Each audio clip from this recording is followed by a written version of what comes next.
और very good morning everyone. चलिए बेटा, आप लोग साथ स्टार्ट करने जा रहे हैं स्टैंडर्ड नया अकाउंटिंग स्टैंडर्ड 20। बेटा accounting standard 20 is a very important standard from the examination point of view. ठीक है, तो पेपर के अंदर मुझे ऐसा लगता है कि एक क्वेश्चन 100% बनना चाहिए बेटा। इस स्टैंडर्ड में से एक क्वेश्चन 100% आपका आना ही चाहिए। ठीक है, तो चलिए बेटा शुरू करते हैं हम। मैं आपके साथ बेटा स्क्रीन शेयर कर रहा हूँ। स्क्रीन शेयर के अंदर बेटा मैंने आपके सामने सबसे पहले लेकर आया बेयर टेक्स्ट। ठीक है, जिन बच्चों ने बुक्स सिलेक्ट कर ली है वो बुक ओपन कर सकते हैं। जिन बच्चों के पास अभी बुक्स नहीं है बेटा वो अपने अब पीडीएफ ओपन कर लीजिए। मैंने ग्रुप के अंदर शेयर कर दिया, वो पीडीएफ ओपन कर लीजिए, स्क्रीन से देख सकते हैं फॉर टाइम नहीं। अच्छा सर, हमने इस स्टैंडर्ड को करना किस तरीके से, सुन लीजिए बेटा। Very important standard. इस वाले स्टैंडर्ड के अंदर ना हम नोट्स बनाएंगे, लेकिन बहुत ही समरी। मतलब मेरे को नोट्स जो बनवाने हैं ना इस स्टैंडर्ड के अंदर बड़े ही समराइज मैनर में मुझे बनवा के चलना है, बिल्कुल थोड़ा सा लिखवाना है। मेनली ना ये स्टैंडर्ड ऐसा है जिसके अंदर मेरा मानना है कि rather than writing the notes, ज्यादा इंपॉर्टेंट है अगर मुझे चीजों को सिखाना है तो चीजों को सिखाने का बेहतर तरीका क्या है कि हम जितने ज्यादा इलुस्ट्रेशन सॉल्व करें उतना बेटर। जितने ज्यादा हम इसके क्वेश्चन करें उतना बेटर। तो बेटा ये वाला जो चैप्टर है ना, इसके अंदर मैं आप लोगों को अपनी तरफ से कितने इलुस्ट्रेशन करवाऊंगा। मैं आप लोगों को अपनी तरफ से करवाऊंगा 7 इलुस्ट्रेशन। अपनी तरफ से बेटा मैं आप लोगों को करवा के चलूंगा 7 इलुस्ट्रेशन। और उन 7 इलुस्ट्रेशन के अलावा आपके बेयर टेक्स्ट के अंदर अगर आप देखोगे तो एंड में जाके बेटा कुछ एक इलुस्ट्रेशन दे रखी है। आप अगर एंड में जाके देखोगे, देखो यहाँ पर इलुस्ट्रेशंस गिवन है। Illustration number 1 2 3 4 5 and 6। बेटा 7 इलुस्ट्रेशन तो आपकी बुक में भी दे रखी है। ठीक है, तो ये 7 की 7 इलुस्ट्रेशन बेटा हमने साथ में करके चलनी है। मतलब 7 इलुस्ट्रेशन ये, 7 इलुस्ट्रेशन मेरी दी हुई। उसके अलावा फिर हम करेंगे आपकी बुक के क्वेश्चन। ठीक है, स्टैंडर्ड को बेटा बस जैसे पढ़ा रहा हूं बिल्कुल वैसे आपने समझ के चलना है। पेपर के टाइम पे क्वेश्चंस के ऊपर ज्यादा फोकस करके चलना है इस स्टैंडर्ड के। ठीक है, बस करना क्या आप लोगों ने, ध्यान से बेटा मेरी बात सुननी है और कुछ नहीं। छोटी सी रिक्वेस्ट है, बस ध्यान से मेरी बात सुननी है और जितना ज्यादा पार्टिसिपेट करोगे इस स्टैंडर्ड के अंदर बेटा उतना मजा आने वाला, उतना कंफर्टेबल लगने वाला है। ठीक है, बड़ा ही इंटरेस्टिंग स्टैंडर्ड है। पहले स्टैंडर्ड का बेस समझ लो कि स्टैंडर्ड का ना बेस क्या है। ठीक है, स्टैंडर्ड का पहले बेस समझ लीजिए कि स्टैंडर्ड का बेस क्या है। ठीक है, फिर मैं स्टैंडर्ड को स्टार्ट करूंगा। बेटा मैं आप लोगों को लेके जाना चाहूंगा उस क्लास में जिसके अंदर हमने अपना सिलेबस शुरू किया था, यानी जब हमने शेड्यूल 3 पढ़ा था। ठीक है, जब हमने शेड्यूल 3 पढ़ा था बेटा, ये आ गया आपका शेड्यूल 3। गाइडेंस नोट आपके ही स्टडी मटेरियल में, ठीक है, मॉड्यूल नंबर 3 के अंदर गिवन था। इस टाइम आपके सामने नहीं भी होगा चलेगा, कोई दिक्कत की बात नहीं है। मुझे आप लोगों को सिर्फ एक चीज दिखानी है और then we will start with this standard. बिल्कुल स्टैंडर्ड रिलेटेड है। बेटा कुछ याद आ रहा है, कुछ ताजा यादें आ रही है। अभी शेड्यूल 3 पढ़ के आए होंगे, तुम टेस्ट की तैयारी करी होगी, तो वहां पर statement of profit and loss का फॉर्मेट भी शायद तुम लोगों ने देखा होगा। Yes sir. Statement of profit and loss का फॉर्मेट अगर तुम लोग देखो बेटा, होता क्या है, हमारे पास ना यहां जाकर कुछ आ रहा होता है प्रॉफिट और loss for the period. Last में जाकर बेटा कुछ आइटम लिखी हुई है। क्या आइटम लिखी हुई है? अर्निंग पर शेयर, है ना। और क्या लिखा है? Earning per equity share. Equity share, basic और डिल्यूटेड। बेटा बस ये जो अर्निंग पर शेयर लिखा हुआ है ना, बेसिक और डिल्यूटेड, ये और कुछ नहीं, बस यही मेरा अकाउंटिंग स्टैंडर्ड 20। शेड्यूल 3 ये कहता है कि आपको हर एक कंपनी की बैलेंस शीट के अंदर आपको डिस्क्लोजर देके चलना होगा। कैसा डिस्क्लोजर देके चलना होगा? On the face of statement of P and L we have to disclose earning per equity share. और अर्निंग आपको दो तरीके से बतानी है, एक बेसिक और एक डिल्यूटेड।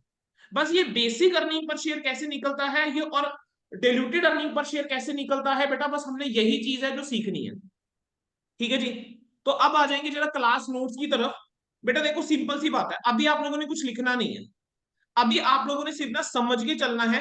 ठीक है, अभी आप लोगों ने क्या करना है, सिर्फ समझ के चलना है जो मैं बोल रहा हूं, और सुनना है, लिखना भी कुछ नहीं है। जो लिखवाने वाली चीज होगी लिखवा दूंगा। बेटा जब मैं बात करके चलता हूं अर्निंग पर शेयर की, तो what do you mean by the earning per share? Accounting standard 20 का नाम क्या है? सर अकाउंटिंग स्टैंडर्ड 20 का नाम है earning per share.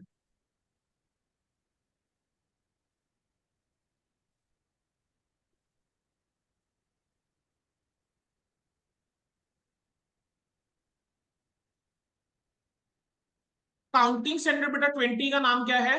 Earning per share. ये अर्निंग निकाली कैसे जाती है? क्वेश्चन यही आता है कि सर ये अर्निंग जो है निकलेगी कैसे? बेटा बस एक चीज सोच के देखो, अर्निंग पर शेयर का मतलब होता क्या है? It is the earning which is attributable to the equity share holder for a period. Earning per share का मतलब क्या होता है? Earning which is attributable to equity share holder. तो ऐसा करता हूं, मैं साथ साथ लिखना शुरू कर देता हूं, आप लोग भी लिख सकते हो, चलो साथ साथ लिख लो, मैं समझा रहा हूं। लिखो बेटा, मेरा पहला पॉइंट डाल के लिखो, earning per share.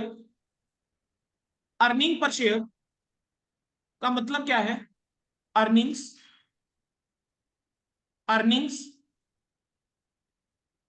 Attributable, earnings attributable to equity share holders. Earnings attributable to equity share holders for a period, for a period. Earning per share जो होता है ना बेटा, is of two types. Earning per share is of two types. कौन कौन सी दो type होती है बेटा अर्निंग पर शेयर की? सर हमने अभी अभी स्टेटमेंट ऑफ पी&एल का फॉर्मेट देखा। स्टेटमेंट ऑफ पी&एल के फॉर्मेट के अंदर सर हमारे पास ना दो तरह की अर्निंग आई है।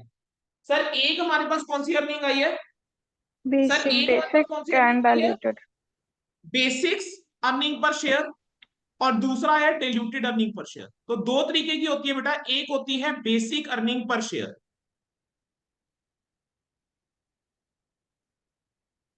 बेसिक अर्निंग पर शेयर, क्या बोलते हैं इसको? बीईपीएस। और दूसरा क्या होता है? Diluted earning per share, diluted earning per share,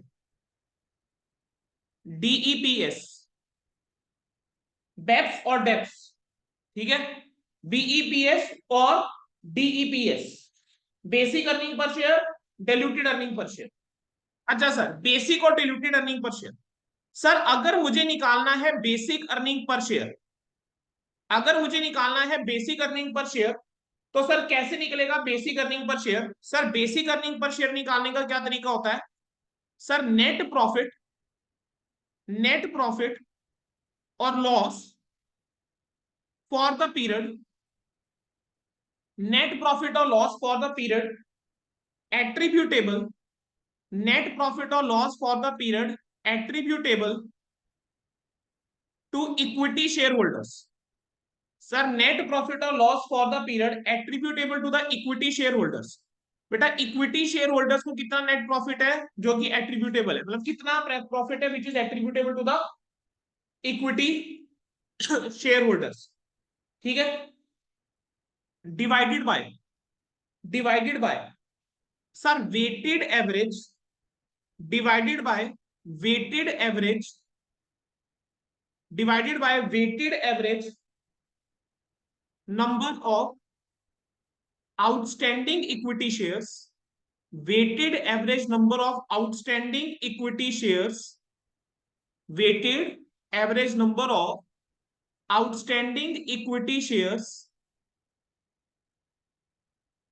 during the period, during the period। बेटा ये होता है बेसिक अर्निंग पर शेयर निकालने का तरीका, ठीक है? हम कहते हैं कि नेट प्रॉफिट या लॉस जो भी है for the period which is attributable to the equity shareholder divided by the weighted average number of outstanding equity share during the period। Sir अगला कंसेप्ट हमने करना है diluted अर्निंग पर शेयर का। Sir ये diluted earning per share कैसे निकलना है? बस इसके आगे लिख दो टू बी कवर्ड लेटर, इसको मैं लिखवाऊंगा बाद में, इस वाले कंसेप्ट को बाद में लिखेंगे, बस टू बी कवर्ड लेटर लिख दो उसके आगे। सर अब क्वेश्चन ये उठता है कि सर ये जो नेट प्रॉफिट या लॉस है, बेटा ये जो नेट प्रॉफिट या लॉस है, ठीक है, which is attributable to the equity share holder, ये कैसे निकलेगा? नेट प्रॉफिट और loss attributable to equity share holder. बताएंगे बेटा ये नेट प्रॉफिट एंड लॉस किस तरीके से निकलेगा? सर सर नेट प्रॉफिट और loss for the period, net profit और लॉस फॉर द पीरियड, जो भी आपका नेट प्रॉफिट या लॉस है फॉर द पीरियड आप वो ले लेंगे। ठीक है सर, इसमें से मैं क्या माइनस करूंगा? बेटा जरा सोच के देखना, बी वेरी प्रैक्टिकल हियर। आप जो इक्विटी शेयर होल्डर को बांटोगे या प्रेफरेंस शेयर होल्डर को बांटोगे, आप क्या दोगे? डिविडेंड दोगे। आप क्या देते हो? डिविडेंड देते हैं हम। लेकिन जो हम डिविडेंड देते हैं, क्या that will be a profit after tax में से आप डिविडेंड दोगे? इतना सबको समझ में आता है कि जो भी हम डिविडेंड देंगे इक्विटी शेयर होल्डर को या प्रेफरेंस शेयर होल्डर को, क्या वो हम प्रॉफिट आफ्टर टैक्स में से ही बांटेंगे? बेटा अब एक चीज समझना, there is a difference between earning per share and dividend per share. Earning per share और डिविडेंड पर शेयर के अंदर फर्क होता है। जिन बच्चों ने एफएम पढ़ी है उन्होंने शायद एक चैप्टर कर लिया होगा डिविडेंड डिसीजन वाला। कर लिया? अभी करना है? सर करना है अभी, करना बट है वो अभी। बेसिक मतलब चलो, अर्निंग्स उसके अंदर हमारी आप वो होती है सीखोगे सर। बेटा, मैं आपको बताता हूं। ओके। डिविडेंड जो होता है, डिविडेंड बेसिकली अर्निंग का वो हिस्सा हो जाता है जो हमने दिया है शेयर होल्डर को। अर्निंग पर शेयर क्या है? जितनी भी नेट प्रॉफिट फॉर है फॉर द पीरियड, बेटा उसमें से आप माइनस कर दीजिए। क्या माइनस कर दीजिए? प्रेफरेंस डिविडेंड माइनस कर दीजिए। उसमें से माइनस क्या कर देंगे हम? Preference dividend. क्योंकि सबसे पहले बेटा हम जो डिविडेंड देते हैं वो प्रेफरेंस शेयर होल्डर को देके चलते हैं। दो टाइप के शेयर होते हैं, एक प्रेफरेंस शेयर, एक equity share. Preference share holder को प्रेफरेंस दी जाती है over the equity share holder in terms of the dividend and repayment at the time of liquidation और वाइंडिंग अप। तो बेटा जो भी प्रॉफिट होगा उसमें से सबसे पहले क्या दिया जाता है? प्रेफरेंस डिविडेंड दिया जाता है। प्रेफरेंस डिविडेंड में से बेटा अब एक चीज यहां पर ना माइनस करके चलोगे। ठीक है, यहां पर मैं लिखवा जरूर रहा हूं। क्यों लिखवा रहा हूं? क्योंकि आपके अर्निंग पर शेयर की जो स्टैंडर्ड है, ठीक है, जो बेयर टैक्स है, उसके अंदर आज भी ये चीज लिखी हुई है। मैं यहां पर पहले आपको लिखवाऊंगा, फिर नीचे एक नोट लिखवा दूंगा। जरा इसमें से बेटा मैं चाहता हूं आप लोग माइनस कर दीजिए। क्या माइनस कर दोगे? इसमें से माइनस कर दो आप tax on dividend if any. Tax on dividend if any. Sir ये क्या है? सर होता क्या था बच्चों, कुछ समय पहले की बात है बेटा, डिविडेंड के ऊपर भी टैक्स होता था। डिविडेंड के ऊपर टैक्स होता था। अगर एक कंपनी डिविडेंड डिक्लेयर करती थी तो उसको ना डिविडेंड डिस्ट्रीब्यूशन टैक्स पे करना होगा। आज के टाइम में अब क्या हो चुका हुआ है? Dividend is taxable in the hands of recipient, है ना? शेयर होल्डर के हाथ में डिविडेंड टैक्सेबल है। लेकिन एक जमाना ऐसा था जब शेयर होल्डर के हाथ में डिविडेंड पे टैक्स ना लग के डिविडेंड डिस्ट्रीब्यूशन टैक्स किस टाइम पे कर दिया जाता था पे? कंपनी जो डिविडेंड डिक्लेयर कर रही होती थी वही पे कर देती। फिर चेंज करा गया। अब आज के टाइम में भी एक लिमिट है ना, एक लिमिट के बियॉन्ड अगर डिविडेंड है तब टैक्स लगेगा। शायद 10,000 है, if I am not wrong. ठीक है, 5,000 या 10,000 है, मैं अभी रिकॉल नहीं कर पा रहा एग्जैक्टली। ठीक है, 10 है, आई थिंक 10 है। अगर 10,000 से ज्यादा डिविडेंड है तभी मेरे को टैक्स देना है डिविडेंड के ऊपर, अदरवाइज नहीं, राइट? तो अब मेरा डिविडेंड जो होता था वो क्या होता था? टैक्सेबल होता था। डिविडेंड जो होता है अब आज के टाइम में टैक्सेबल है, शेयर होल्डर के हाथ में टैक्सेबल है। लेकिन पहले के टाइम पे क्या होता था? कंपनी जो डिविडेंड डिक्लेयर कर रही होती थी ना वो डिविडेंड देती। तो तभी मैंने लिखा tax on dividend if any. अब आगे जाके बेटा लिखोगे note, note ignore tax on dividend. कभी भी आपको क्वेश्चन के अंदर टैक्स ऑन डिविडेंड नजर नहीं आएगा। क्यों नहीं नजर आएगा? क्योंकि आज के टाइम पे एप्लीकेबल ही नहीं है, since same is not applicable in India now. Same is not applicable in India. India में आज के टाइम पे बेटा डिविडेंड के ऊपर टैक्स नहीं लगता। ठीक है, मतलब कंपनी को उसके ऊपर टैक्स नहीं देना है। डिविडेंड डिस्ट्रीब्यूशन कंसेप्ट का जो कंसेप्ट है वो खत्म हो चुका हुआ है, वो खत्म हो चुका हुआ है। ठीक है सर, क्वेश्चन ये आता है कि earning attributable to equity share holder कैसे निकले? Earning attributable to equity share holder कैसे निकलेगा? ये तो नेट प्रॉफिट आपने निकाला कि कितना नेट प्रॉफिट है विच इज एट्रीब्यूटेबल, है ना? बेसिकली मैं यहाँ पर अर्निंग्स की बात करके चलूं, what is the earning that is attributable to equity share holder? Earning attributable, earning attributable to equity share holder कैसे निकाल सकते हो? सर मैंने यहाँ पे नेट प्रॉफिट की बात करके चलिए, पहले पहुंचे तो सही यहां तक। देखो बेटा होता क्या है, आपको पास क्वेश्चन के अंदर ना अलग अलग इंफॉर्मेशन देगा। सपोज करो आपको क्वेश्चन में गिवन है earning before interest and tax. Suppose करो क्वेश्चन के अंदर आपको गिवन है earning before interest and tax, यानी ईबीआईटी आपको गिवन है। ठीक है, तो मेरे को तो ईबीआईटी बोल दो या पीबीआईटी बोल दो, profit before interest and tax बोल दो, चाहे इसको ईबीआईटी बोल दीजिए चाहे इसको पीबीआईटी बोल दीजिए, profit before interest and tax. बेटा इसमें से सबसे पहले क्या माइनस करना चाहिए? क्या सबसे पहले इसमें से इंटरेस्ट माइनस करना चाहिए अगर कोई है? Why? Because interest is charge against profit. तो statement of P and L में फाइनेंस कॉस्ट के अंदर इंटरेस्ट आएगा, तो कोई इंटरेस्ट है वो लेस करना चाहिए। तो मेरे पास जो रिजल्ट आएगा that will be earning before tax. Earning before tax आ जाएगा, यानी अब इंटरेस्ट इसमें से माइनस हो चुका हुआ है, तो इसको मैं प्रॉफिट बिफोर टैक्स भी बोल सकता हूँ। बस मैं क्या कर रहा हूँ, थोड़ा सा एक्सपेंड कर रहा हूँ जो मैंने ऊपर लिखा है उसी चीज को। ऊपर मैंने डायरेक्टली लिखा कि भाई जो नेट प्रॉफिट है उसमें से प्रेफरेंस डिविडेंड दे दो, तो जो तुम्हारे पास बचेगा that is the profit which is attributable to the equity share holder. अब मैं थोड़ा सा और डिटेलिंग के अंदर जा रहा हूँ, थोड़ा सा बस हम और डिटेलिंग के अंदर हम जाकर चल रहे हैं। ठीक है, earning before interest and tax minus उसमें से क्या कर दीजिए बेटा, इंटरेस्ट माइनस कर दीजिए। आपके पास क्या आ जाएगा, earning before interest, earning before tax आ जाएगा। अब ये जो अर्निंग बिफोर टैक्स आया है बेटा, इसमें से क्या माइनस कर दूं मैं? सर अर्निंग बिफोर टैक्स में से माइनस कर दीजिए, क्या टैक्स एलिमेंट माइनस करूं मैं? अर्निंग बिफोर टैक्स में से क्या मैं टैक्स माइनस कर दूं? ठीक है, जो भी टैक्स एक्सपेंस होगा क्या मैं उसको माइनस कर दूं? हम टैक्स एक्सपेंस को बेटा क्या कर देंगे, लेस कर देंगे। कोई भी टैक्स एक्सपेंस होगा उसको क्या कर देंगे, हम लेस कर देंगे। तो मेरे पास जो रिजल्ट आएगा that will B net profit after tax. हमारे पास बेटा जो रिजल्ट आएगा that will B net profit after tax, या मैं ऐसा बोल सकता हूँ अर्निंग्स आफ्टर टैक्स, या इसको हम पैट बोल देते हैं। क्या बोल देते हैं बेटा, पैट बोल देते हैं, प्रॉफिट आफ्टर टैक्स। अब ये जो बेटा प्रॉफिट आफ्टर टैक्स आया है इसमें से हम माइनस क्या करके चलेंगे, प्रेफरेंस डिविडेंड। इसमें से हम माइनस क्या करके चलेंगे बच्चों, प्रेफरेंस डिविडेंड माइनस करके चलेंगे। सर अब प्रेफरेंस शेयर होल्डर ना दो तरीके के हो सकते हैं बेटा, एक होते हैं cumulative preference share holder preference, और एक होते हैं non cumulative preference shares, right. अब प्रेफरेंस डिविडेंड की अगर हम बात करके चले तो आपको कौन सा प्रेफरेंस डिविडेंड माइनस करके चलना है? कह रहे अगर आपके क्यूमुलेटिव प्रेफरेंस शेयर्स है, अगर आपके क्यूमुलेटिव प्रेफरेंस शेयर्स हैं उसके ऊपर जो भी डिविडेंड है आपने लेस करना है, वेदर डिक्लेयर्ड और नॉट।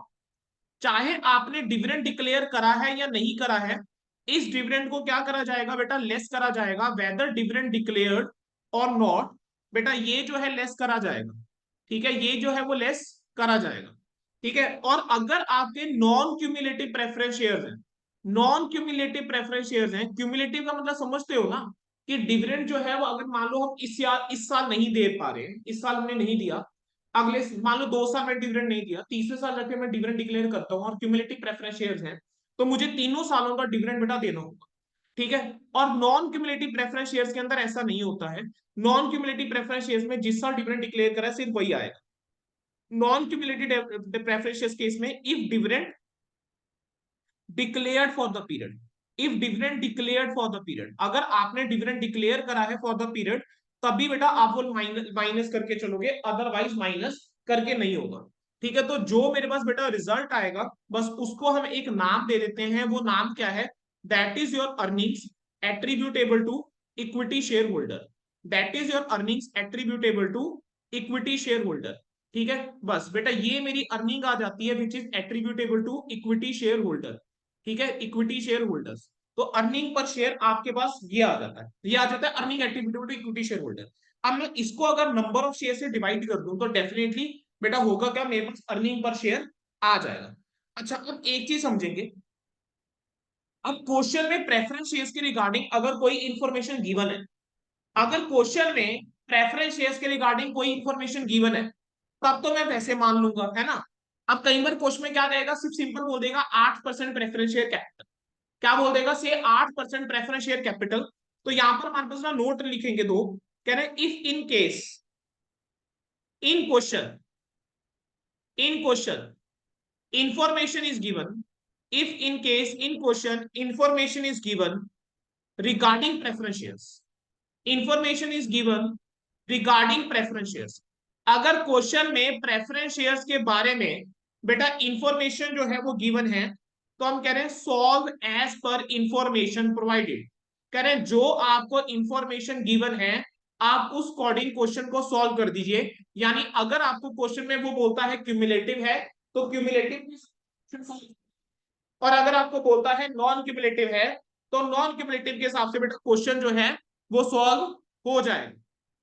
ठीक है, अब कह रहे हैं but if no information is given, but if no information is given, no information is given regarding the nature, if no information is given regarding the type of preference shares, अगर आपको type of preference shares के regarding बेटा कोई information given नहीं है, ठीक है, and declaration of dividend, ना ही डिक्लेरेशन ऑफ डिविडेंड के बारे में इंफॉर्मेशन गिवन है, आपको ना तो ये बताया है कि क्यूमुलेटिव प्रेफरेंस शेयर्स हैं या नॉन क्यूमुलेटिव प्रेफरेंस शेयर्स हैं, और ना ही आपको ये बताया है कि डिविडेंड डिक्लेयर करा गया है या नहीं करा गया है।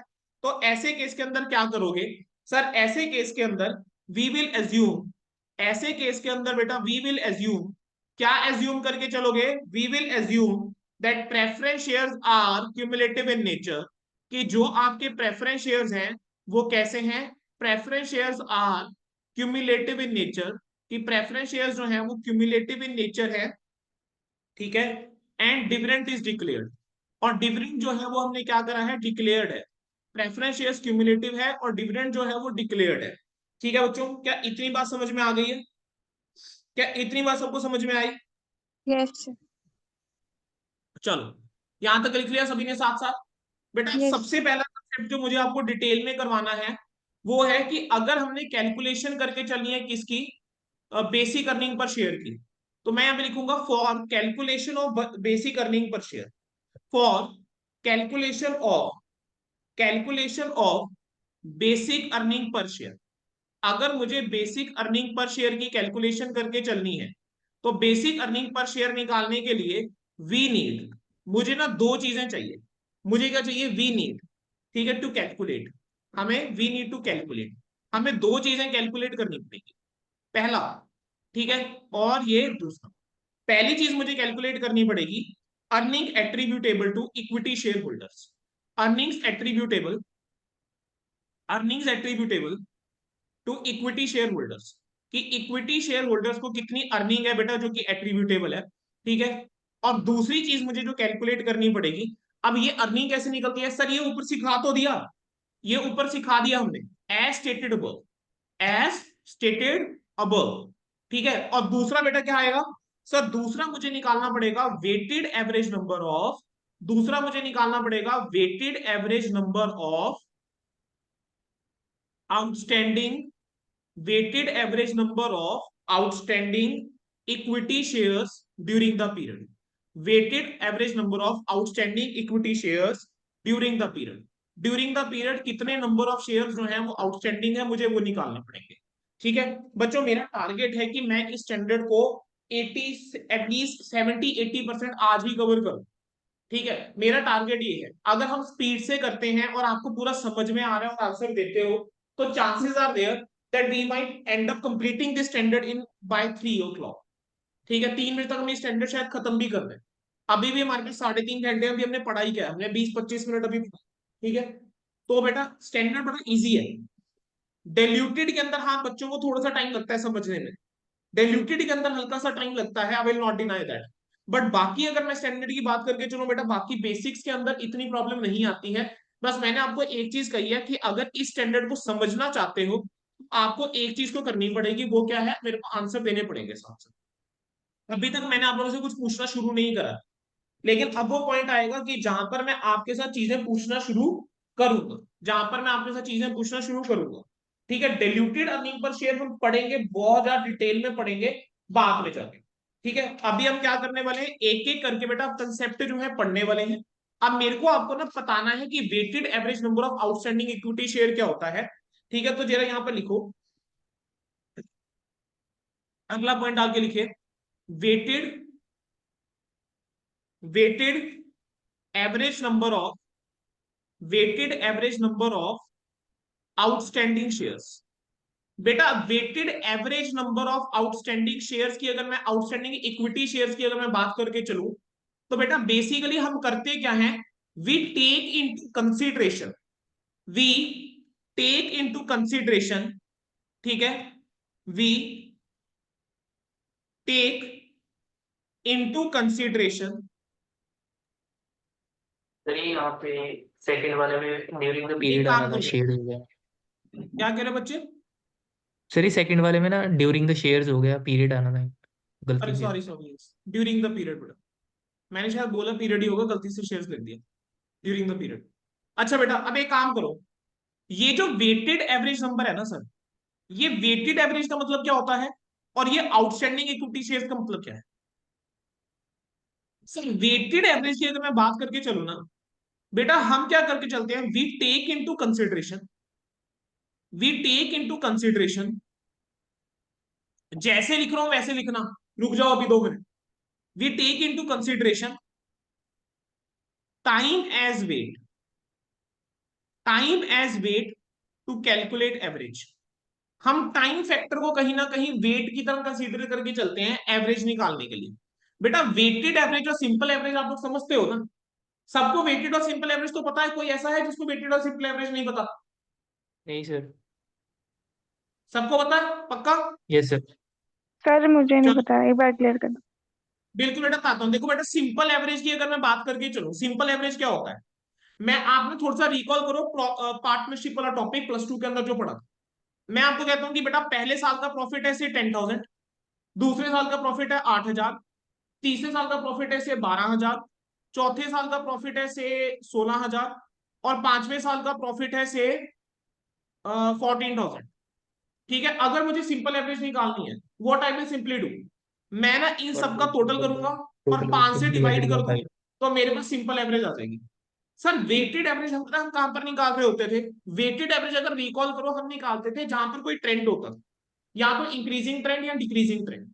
हम एवरेज क्यों लेते थे? हम वेटेड एवरेज लेते थे इस वजह से, कहते थे कि जो सबसे रिसेंट है उसको ज्यादा वेट असाइन होना चाहिए।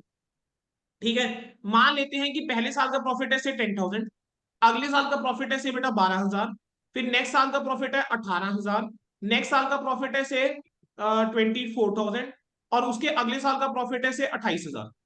ठीक है, ये मेरे प्रॉफिट है 5 साल के। अब अगर तुम इन दोनों के बीच डिफरेंस देखो ना, एक साफ साफ डिफरेंस नजर आ रहा है। यहां पर तुम्हारा प्रॉफिट गिर भी रहा है फिर उठ रहा है, यहां पर तुम्हारा प्रॉफिट क्या हो रहा है, पहले गिर रहा है फिर उठ रहा है फिर गिर रहा है, फिर क्या हो रहा है, फिर गिर रहा है, ऐसा हो रहा है यहां पर। ठीक है, तो यस यहां सर। पर आप क्या कर सकते हो, सिंपल एवरेज लेते हो, लॉजिकल है, समझ में आता है।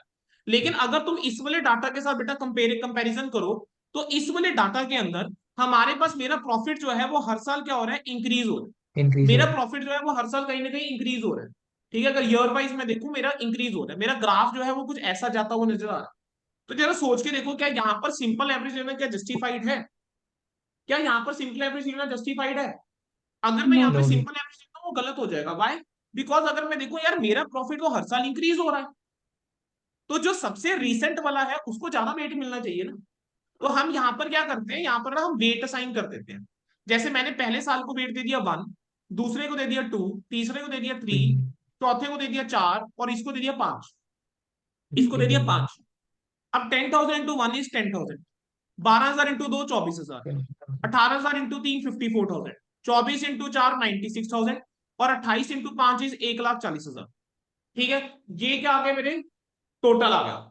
अब मेरे को अगर यहां पर एवरेज निकालनी थी, मैं सबका बस टोटल करता, डिवाइड बाय 5 करता, खत्म था।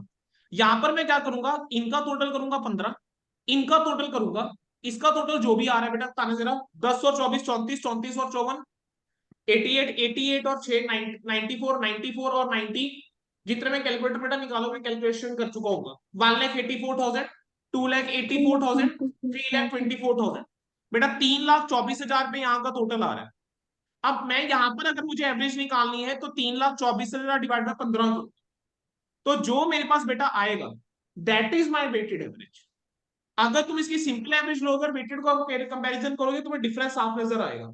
ठीक है, तो यहां हम क्या करते हैं, वेटेड एवरेज ऐसे निकालते हैं। बस अब हम क्या करेंगे, यहां पर जब शेयर्स के केस में हमने निकालना है, तो we will take the time factor as the weight, कि हमने शेयर्स जो है वो कब इशू करे हैं, हमने जो शेयर्स हैं वो किस टाइम पे इशू करे हैं, अकॉर्डिंगली बेटा हम उसको ना टाइम फैक्टर के साथ मल्टीप्लाई कर देंगे। ठीक है, तो वही चीजें हैं बेटा जो मैंने आप लोगों को सिखानी है। तो आउटस्टैंडिंग इक्विटी शेयर्स की अगर मैं बात करके चलूं, basically this is your issued and subscribe equity shares, this is your issued and subscribe shares. ठीक है, तो बेटा इतना था जो मुझे आपको इनिशियली लिखवाना था। मेरे को लिखवाना तो और भी चीजें हैं, लेकिन अब आगे लिखने से पहले मैं चाहता हूं कि हम आपका बेयर टेक्स्ट उठाएंगे और बेयर टेक्स्ट से हम चीजों को पढ़ना शुरू करेंगे। और I will start with your questions, I will start with the questions. ठीक है, और ये डेफिनेटली देखो बेटा यहाँ पर कुछ एक चीजें आएंगी जो हम यहाँ पर पढ़ते जाएंगे, बिल्कुल जैसे जैसे आपको दे रखा होगा हम कुछ चीजें पढ़ते जाएंगे, क्वेश्चन अपने करते जाएंगे।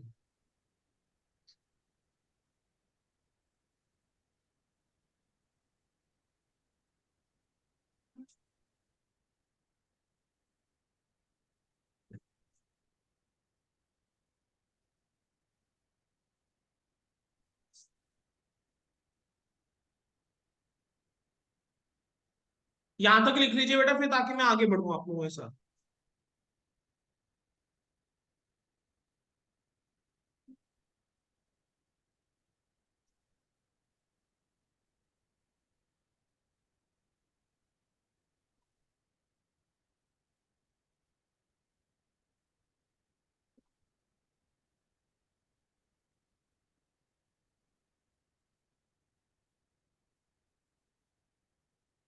शुरू करूं?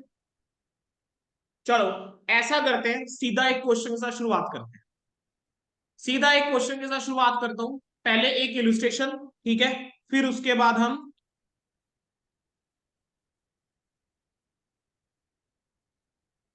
आपकी बुक से जरा पढ़ के देखते हैं।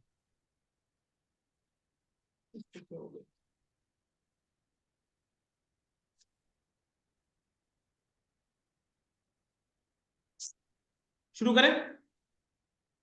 AS20 क्लास एग्जांपल्स, ठीक है, AS20 क्लास एग्जांपल लिखना शुरू कीजिए बेटा। इलुस्ट्रेशन नंबर 1 लिखना शुरू कीजिए, illustration number 1।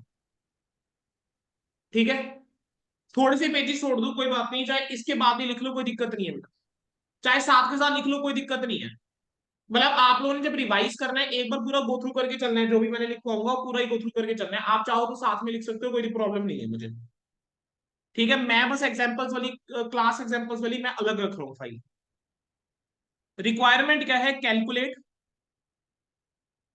Basic earning per share, calculate basic earning per share. चलो एक क्वेश्चन हम फ्रेम कर लेते हैं।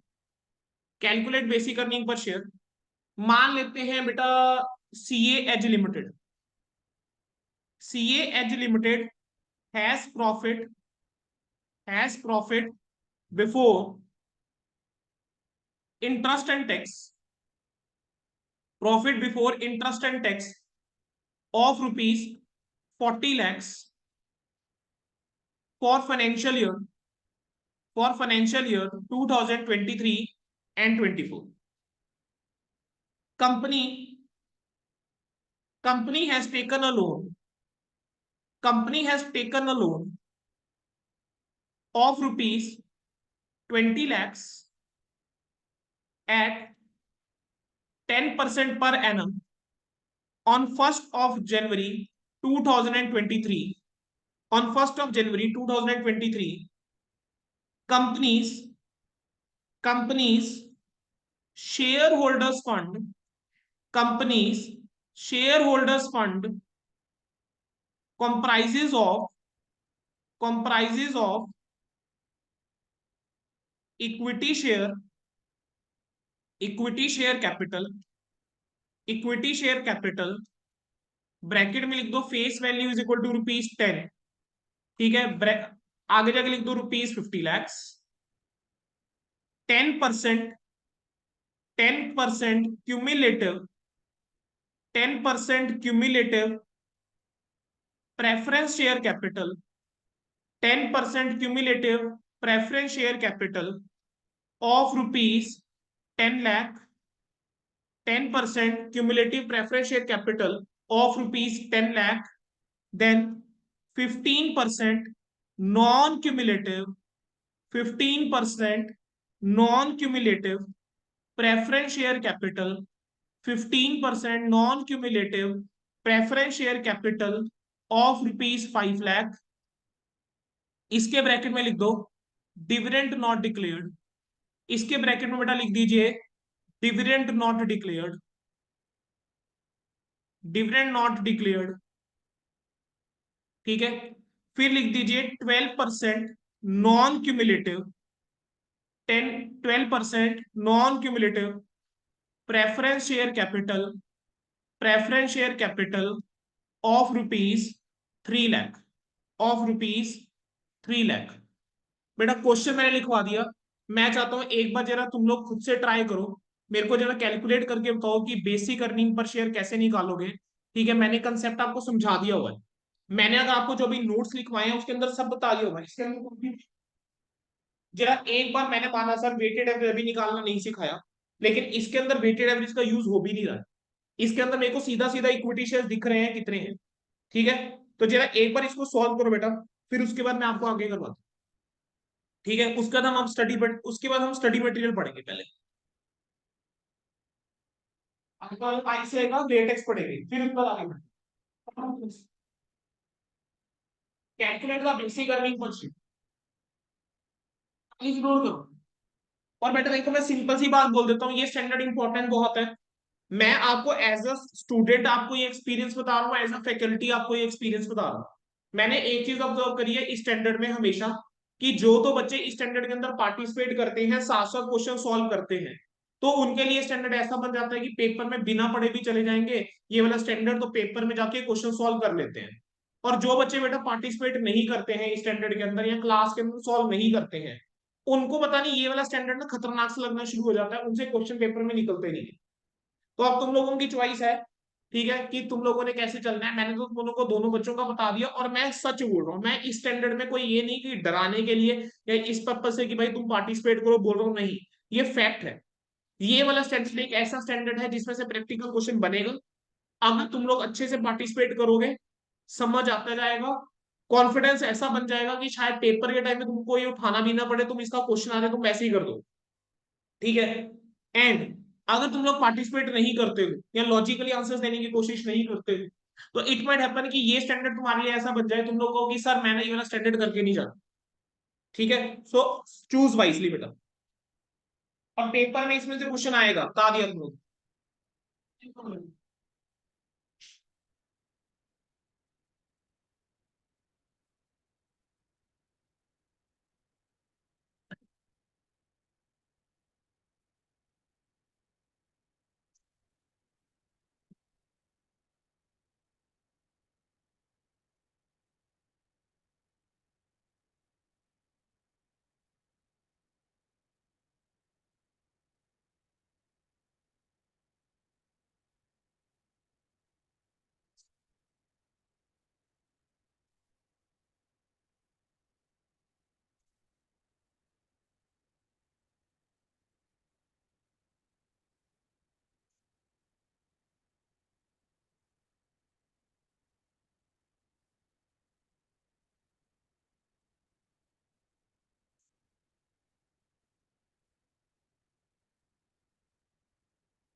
सर 7.4 आया मेरा।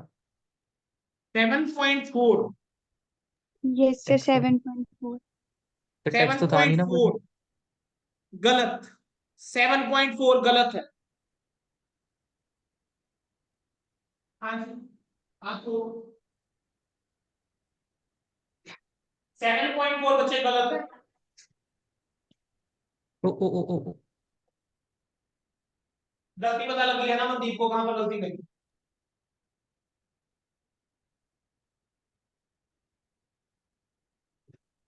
मैं भी कैलकुलेटर ओपन कर लूं, मेरे पास आज कैलकुलेटर नहीं है।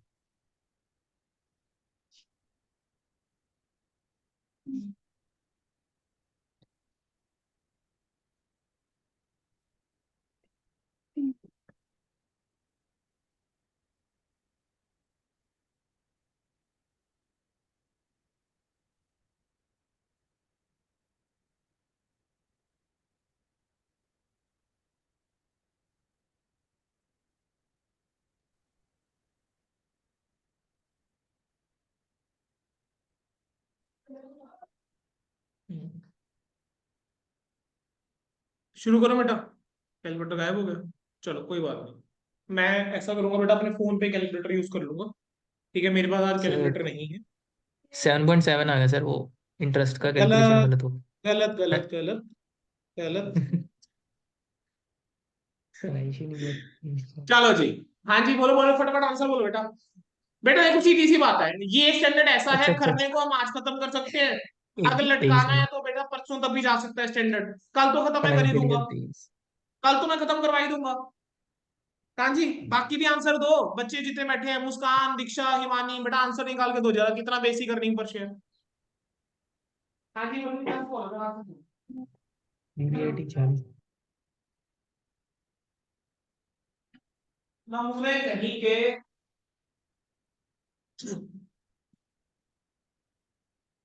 ध्यान दो। सॉल्यूशन, कैलकुलेशन ऑफ किसका है? Basic earning per share.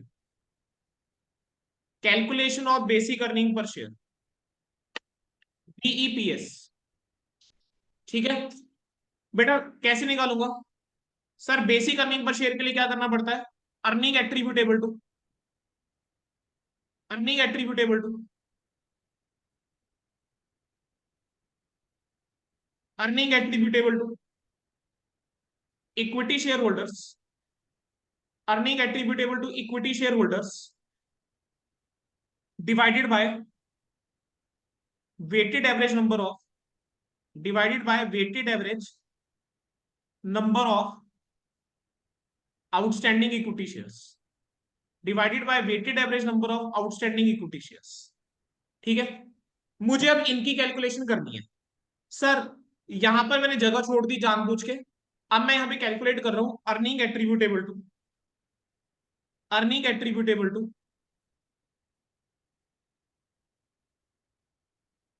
Equity share holders. Question तुम सभी के सामने है। ठीक है, क्वेश्चन बेटा तुम सभी के सामने है, तो वहां से जरा देख लेना, तुम लोगों ने अभी भी लिखा है क्वेश्चन। बेटा सबसे पहले क्या आ जाएगा? Profit before interest and tax. Given है profit before interest and tax. Yes yes sir. कितना सर, गिवन है? 40 लाख। 40 40 लाख। लाख। 40 लाख रुपए। ये लिखा बेटा मैंने 40 लाख रुपए। बेटा सबसे पहले मुझे इसमें से क्या माइनस करना चाहिए? क्या interest on loan interest. Minus करना चाहिए? कर इंटरेस्ट ऑन दीजिए लोन सर। यस कितना सर। माइनस होगा? 2 लाख। 2 लाख। बस 2 यहीं लाख पे ही हो गया गलती सर। कर रहे हो। अरे बेटा टाइम फैक्टर नाम की कोई चीज है नहीं है, ध्यान से अच्छा। क्वेश्चन को पढ़ो। 1 जनवरी 1 2023 जनवरी को लेकर बैठे 2023। हो नमूनो। रुक जाओ ओके रुक जाओ सर। रुक जाओ रुक जाओ रुक जाओ रुक जाओ। सर 1 जनवरी वो मेरे को भी सर कंफ्यूजन 1 हुई थी, बट जनवरी। ठीक है ठीक है ठीक है। 1 अप्रैल से वो माई 31। मिस्टेक, यहाँ पर 1 जनवरी 2024 होना चाहिए था। ठीक है कोई बात नहीं, अब 1 जनवरी 2023 के हिसाब से मैं सॉल्व करवा देता हूँ। अगर एक एक साल जनवरी का ही दो होगा। हजार तेईस है, यहाँ पे 1 जनवरी 2024 करना चाहिए था। ठीक है, हम्म। 24 ही कर ले, 24 कर ले, सर 23 चौबीस ही ही कर रहने ले। दो। चलो 23 ही 24 रहने का। दे, चलो वहां कटिंग नहीं करनी है ना रजिस्टर में। चलो कोई बात नहीं, 23 रहने दो। बट तुम कंसेप्ट समझ गए, अगर यहाँ पे 24 होता 3 महीने का इंटरेस्ट आता। ठीक है, कितने का लोन था बेटा? 20 20 लाख लाख। रुपए का। 20 लाख का 20 लाख 10%। के ऊपर कितना परसेंट? 10%। और 10%। पूरे साल का इंटरेस्ट लगेगा। यस ठीक सर। है, तो कितना आ जाएगा? 2 लाख रुपए का। ठीक 2 है, फिर लाख। शायद तुम लोगों का आंसर ठीक हो बेटा। ठीक है, तो माइनस करूंगा, ये आ जाएगा 38 लाख रुपीज। माइनस करूंगा आ जाएगा 38 लाख रुपीज। तो ये 38 लाख रुपीज क्या कहलाएगा? This is my profit before tax, this is my profit before tax. अरे सर यही मेरा प्रॉफिट आफ्टर टैक्स है। वाई? बिकॉज इस क्वेश्चन के अंदर मुझे टैक्स का एलिमेंट ही नहीं गिवन। अगर टैक्स एलिमेंट दिया होता तो मैं टैक्स इसमें से लेस कर देता। तो profit before tax and profit after tax same है। सर अब इसमें से मुझे माइनस क्या करना चाहिए? क्या मुझे प्रेफरेंस डिविडेंड माइनस करना चाहिए? Yes yes sir. सर। क्या मुझे इसमें से प्रेफरेंस डिविडेंड माइनस करना चाहिए? प्रेफरेंस डिविडेंड की रिगार्डिंग अरे बेटा मैंने तुम लोगों को नोट लिखवाया अभी, कि जैसा क्वेश्चन कहेगा वैसा चल पड़ो। अगर मान लो क्वेश्चन के अंदर साइलेंट है, तब क्या मान के चल लेना कि क्यूमुलेटिव है और डिविडेंड डिक्लेयर करा है ना। अब आपको इस यस वाले सर। क्वेश्चन के अंदर 3 तरह के प्रेफरेंस डिविडेंड नजर आ रहे हैं। सबसे पहले गिवन है 10% क्यूमुलेटिव प्रेफरेंस शेयर 10 लाख रुपए की। यानी अगर क्यूमुलेटिव है तब तो डिविडेंड आना ही आना है ना। अगर यस सर। क्यूमुलेटिव है यानी डिविडेंड डिक्लेयर होना ही होना है। तो बेटा यस। क्या करूंगा? तो मैं यहाँ पे लिख दूं on 10% cumulative preference shares, preference dividend on 10% cumulative preference shares. जो क्यूमुलेटिव प्रेफरेंस शेयर्स है उसके ऊपर कितना? सर 10 लाख रुपए है, 10 लाख रुपए के ऊपर 10%, तो बेटा क्या 1 लाख रुपए का डिविडेंड आ जाएगा। yes, ये sir. 1 लाख रुपए का डिविडेंड गया।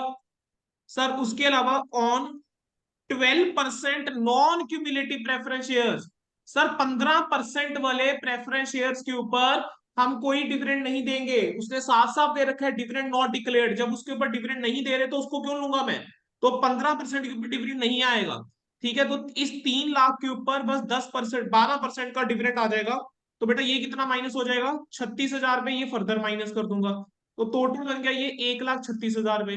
सर अब हमारे पास 38 लैक्स, अब हमारे पास कितना आ गया 38 लाख, और माइनस करना इसमें से 36 कितना आ रहा है, 38 लाख में से 36 माइनस करो, 36,64,000. 3664। सर ये नॉन क्यूमुलेटिव भी तो आपने बोला था, अगर क्वेश्चन में दिया हो तभी करेंगे हम assume। बेटा नॉन क्यूमुलेटिव, जरा ध्यान से क्वेश्चन को देखो। क्वेश्चन के अंदर क्या गिवन था, 10% क्यूमुलेटिव है। Dividend क्यूमुलेटिव not को मैं declared. डिविडेंड डिक्लेयर मानूंगा ही। जब मैंने दो वो तो तरह मान के लिया। नॉन क्यूमुलेटिव आपको प्रेफरेंस शेयर्स गिवन है क्वेश्चन के अंदर, एक में स्पेसिफिकली लिखा है डिविडेंड नॉट डिक्लेयर्ड, तो इट इज ऑब्वियस बेटा दूसरे का डिविडेंड डिक्लेयर हुआ है। Okay. मैं आपको कह रहा हूं कि क्वेश्चन बड़े ध्यान से पढ़ने पड़ेंगे स्टैंडर्ड के अंदर, आपको क्वेश्चन के अंदर हिडन इंफॉर्मेशन मिलेगी। ठीक है, देखो अगर मेरे को यहां पर सिंपल ये बोल देता ना कि 10% non cumulative preference share capital, सिर्फ इतना बोल देता, तब मैं मान लेता भाई डिविडेंड ठीक है नहीं दिया, कोई हर्ज नहीं था। लेकिन यहां पर उसने दो तरह के प्रेफरेंस शेयर्स दिए नॉन क्यूमुलेटिव मुझे, एक के अंदर स्पेसिफिकली बोल दिया कि भाई डिविडेंड नॉट डिक्लेयर्ड, तो यानी दूसरे में डिविडेंड डिक्लेयर हुआ है ना, समझ में आया। Yes, तो अब sir. माइनस करूंगा 1,36,000, तो मेरे पास 36,64,000 आ रहा है, Yes, मेरे sir. पास 36 लाख Yes, sir. 64,000 आ रहा है। तो 36,64,000 बेटा मेरे लिए क्या हो जाएगा, सर ये मेरे लिए हो गया earning attributable to equity share holder, Equity shareholder. ये हो जाएगा बेटा earning attributable to equity share holder.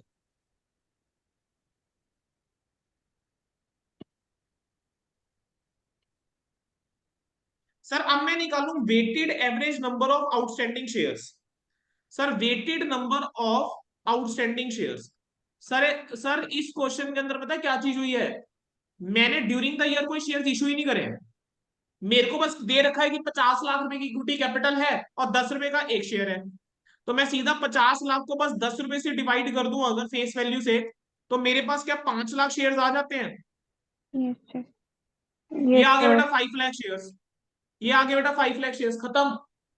तो 5 लाख शेयर्स ये आ गए ना, 36,64,000 बेटा मेरे पास क्या बन गया, earning attributable to equity share holder. और इसको मैं डिवाइड किससे कर दूंगा, मैं 5 लाख से डिवाइड कर 5 दूंगा। लाख से. तो बेटा मेरे पास बोलो कितना आ रहा है डिवाइड करके, 7.328. 7.328. 7.328। 7.328. मैं चेक कर लूं एक बार, मेरे Yes, पास कुछ sir. अलग क्यों आ रहा है, रुक जाओ।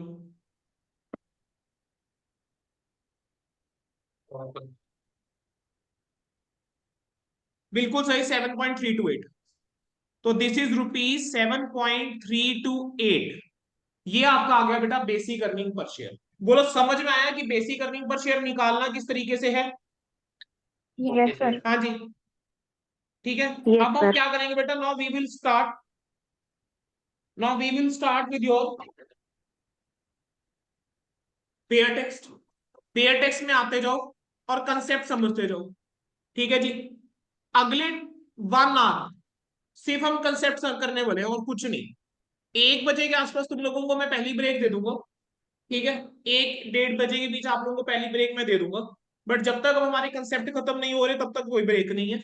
उसके बाद हम क्या करेंगे, इलस्ट्रेशंस करेंगे जो मैंने करवाने हैं अपनी तरफ से, फिर उसके बाद हम आपके बुक के क्वेश्चन शुरू कर देंगे। ठीक है, जितनी जल्दी करते जाओगे बेटा उतना बहुत बढ़िया हो जाएगा। चलो जी स्टार्ट करें। सबसे पहले क्या गिवन है, the objective of this standard. बेटा ये वाला जो स्टैंडर्ड है, this accounting standard is mandatory for all the companies. कह रहे हैं ये वाला स्टैंडर्ड जो है वो हर एक कंपनी के ऊपर क्या है, एप्लीकेबल है, मैंडेटरी है। The disclosures of the diluted earning per share both including and excluding extraordinary item is not mandatory for small and medium sized company as defined in the notification. However, the companies are encouraged to make disclosures.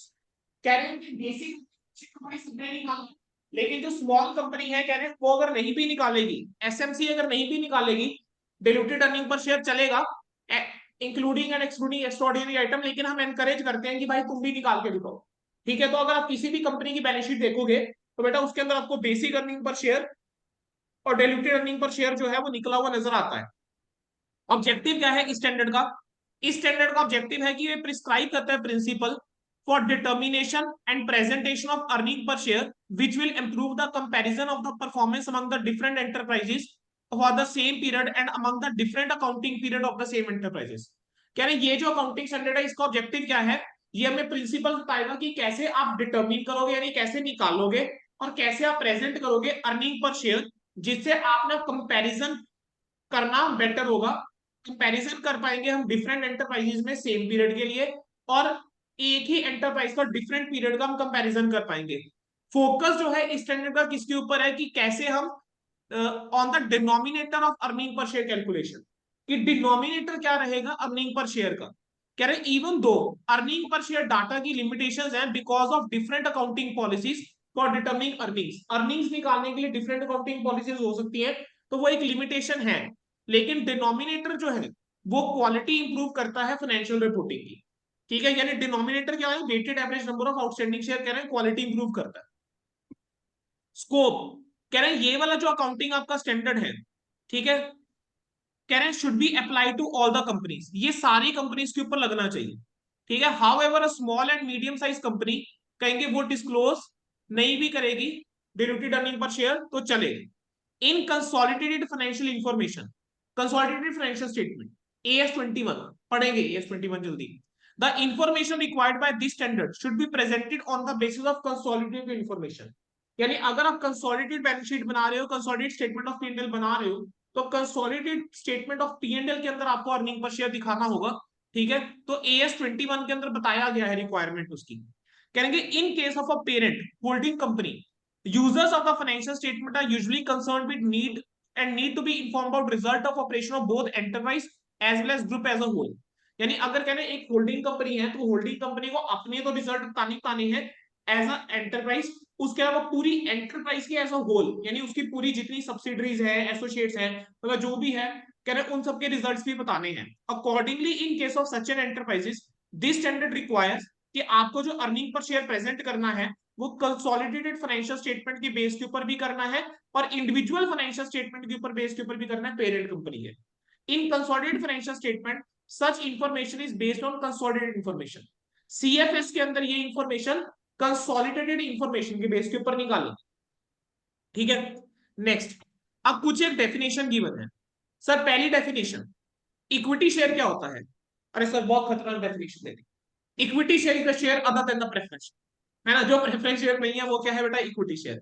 Sir preference share क्या है? Preference share वो होता है जिसके पास preferential right होता है dividend के मामले में और किस मामले में? रीपेमेंट ऑफ कैपिटल के मामले में। देन बेटा आपको ना फाइनेंशियल इंस्ट्रूमेंट की एक डेफिनेशन दी गई है, मैं आपको इतना ही बोलूंगा अभी के लिए फाइनेंशियल इंस्ट्रूमेंट को इग्नोर करके चलो, अभी के लिए फाइनेंशियल इंस्ट्रूमेंट को क्या करो? इग्नोर करके चलो, सही टाइम आने पे पढ़ा दूंगा। फाइनेंशियल इंस्ट्रूमेंट बेसिकली होता क्या है? एक कॉन्ट्रैक्ट होता है that gives rise to a financial asset of enterprise and a financial liability और equity share of another enterprises. बेटा मैं आपको बता देता हूँ कि हमारे पास ना एक ना कभी स्टैंडर्ड हुआ करता था, अकाउंटिंग स्टैंडर्ड 30, 31, 32। आपकी बुक के अंदर उसका जिक्र तक नहीं करा गया। बेटे कभी स्टैंडर्ड होते थे अकाउंटिंग स्टैंडर्ड 30, 31, 32, वो ना फाइनेंशियल इंस्ट्रूमेंट्स के ऊपर होते थे। फिर उन स्टैंडर्ड्स को ना रिप्लेस करा गया था, उनको हटा दिया गया और उनके बदले में लाए गए थे इंड AS 32, 107 और 109। इंड AS 32, 107 और इंड AS 109 वो स्टैंडर्ड ऐसे थे जिसके अंदर फाइनेंशियल इंस्ट्रूमेंट के बारे में पूरा डिटेल में बताया गया है कि what is a financial instrument, financial asset क्या होता है, फाइनेंशियल लायबिलिटी क्या होती है, किस तरह से उसको डिस्क्लोजर करके चलते हैं, कैसे उसकी मेजरमेंट करके चलते हैं और कैसे उसको प्रेजेंट करके चलते हैं। हमारे सिलेबस में नहीं है ये सब, तो हमने इस चीज के ऊपर ज्यादा फोकस करने में नहीं जाना, फाइनेंशियल इंस्ट्रूमेंट के ऊपर हमने ज्यादा फोकस करने की हमें रिक्वायरमेंट नहीं है, सीधा सीधा बोल देता हूँ। टेक्निकलिटीज में नहीं जाना है, ज्यादा फोकस करने की जरूरत नहीं है कि फाइनेंशियल इंस्ट्रूमेंट क्या होता है। जब फाइनल लेवल पे जाओगे तब बहुत डिटेल में जाके फाइनेंशियल इंस्ट्रूमेंट्स पढ़ोगे तुम, अभी उतना रिक्वायर्ड नहीं है। तो जो रिक्वायर्ड नहीं है मैं उस चीज के ऊपर अभी जाना नहीं चाहूंगा, ठीक है। नेक्स्ट क्या है, पोटेंशियल इक्विटी शेयर। छोड़ दो अभी पोटेंशियल इक्विटी शेयर, क्यों? डाइल्यूटेड अर्निंग पर शेयर में पढ़ाऊंगा। डाइल्यूटेड अर्निंग पर शेयर के अंदर फाइनेंशियल इंस्ट्रूमेंट बात कर लेंगे कि पोटेंशियल इक्विटी शेयर क्या होता है। शेयर वारंट और ऑप्शन छोड़ दो अभी, डाइल्यूटेड अर्निंग पर शेयर में बात करूंगा। फेयर वैल्यू छोड़ दो अभी, डाइल्यूटेड अर्निंग पर शेयर में बात करनी होगी करेंगे, अभी नहीं करनी मुझे। जिस चीज के ऊपर फोकस कर रहा हूं बस वो पढ़ते जाओ अभी मेरे साथ बस। नेक्स्ट क्या है, equity share participate in the net profit for the period only after the preference shares. कह रहे इक्विटी शेयर जो है वो पार्टिसिपेट करते हैं नेट प्रॉफिट के अंदर for the period only after the preference shares, यानी पहले प्रेफरेंस शेयर्स को देंगे पैसा, उस पर इक्विटी के बारे में सोचेंगे। एंड एंटरप्राइज में है more than one class of equity shares.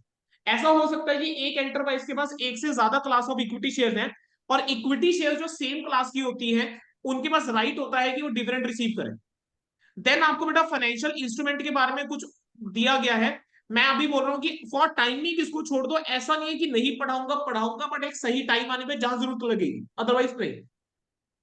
Examples ये पोटेंशियल इक्विटी शेयर होल्डर के, बेटा इसको अभी छोड़ दो, डाइल्यूटेड अर्निंग पर शेयर में हम इसको देख लेंगे क्या करना है इसका। प्रेजेंटेशन पे आ जाओ, पैराग्राफ नंबर 1 कह रहे एक एंटरप्राइज जो है उसको प्रेजेंट करना चाहिए बेसिक और diluted earning per share on the face of the statement of P&L for each class. अभी अभी बेटा हम देखकर आए हैं स्टेटमेंट ऑफ P&L, अभी भी देखकर आए हो। स्टार्ट जब करा था स्टेटमेंट ऑफ P&L दिखाया था, उसके अंदर अर्निंग पर शेयर लिखा था बेसिक और डाइल्यूटेड। वही तो कह रहे हैं एक एंटरप्राइज को बेसिक और डाइल्यूटेड अर्निंग पर शेयर जो है वो स्टेटमेंट ऑफ P&L के फेस के ऊपर दिखाना चाहिए for each class of equity share जिनके पास भी डिफरेंट राइट टू शेयर है in the net profit. An enterprise should present the basic and earning and basic and diluted earning per share with equal prominence for all the period presented, यानी equal importance. Prominence का मतलब आप कह सकते हो equal importance, ठीक है। मतलब कह रहे हैं कि अगर मान लो जैसे आप फाइनेंशियल स्टेटमेंट बनाकर चल रहे हो, तो फाइनेंशियल स्टेटमेंट बेटा जब आप बना रहे हो तो आपको इतना पता है कि हम पिछले साल की फिगर्स भी डिस्क्लोज करके चलते हैं। कंपैरेटिव फिगर्स पिछले साल की दिखा के चलते हैं, क्या कंपैरेटिव फिगर्स पिछले साल की बेटा दिखा के चलते हैं? Yes Yes, sir. sir. Yes, तो sir. कह रहे हैं पिछले साल की जो आप कंपैरेटिव फिगर्स आप दिखा के चलते हो तो आपको उसके अंदर भी बेसिक अर्निंग और डाइल्यूटेड अर्निंग पर शेयर जो है वो दिखा के चलना है, ठीक है। बेसिक और include diluted earning per share वहां पर भी दिखा के चलना है।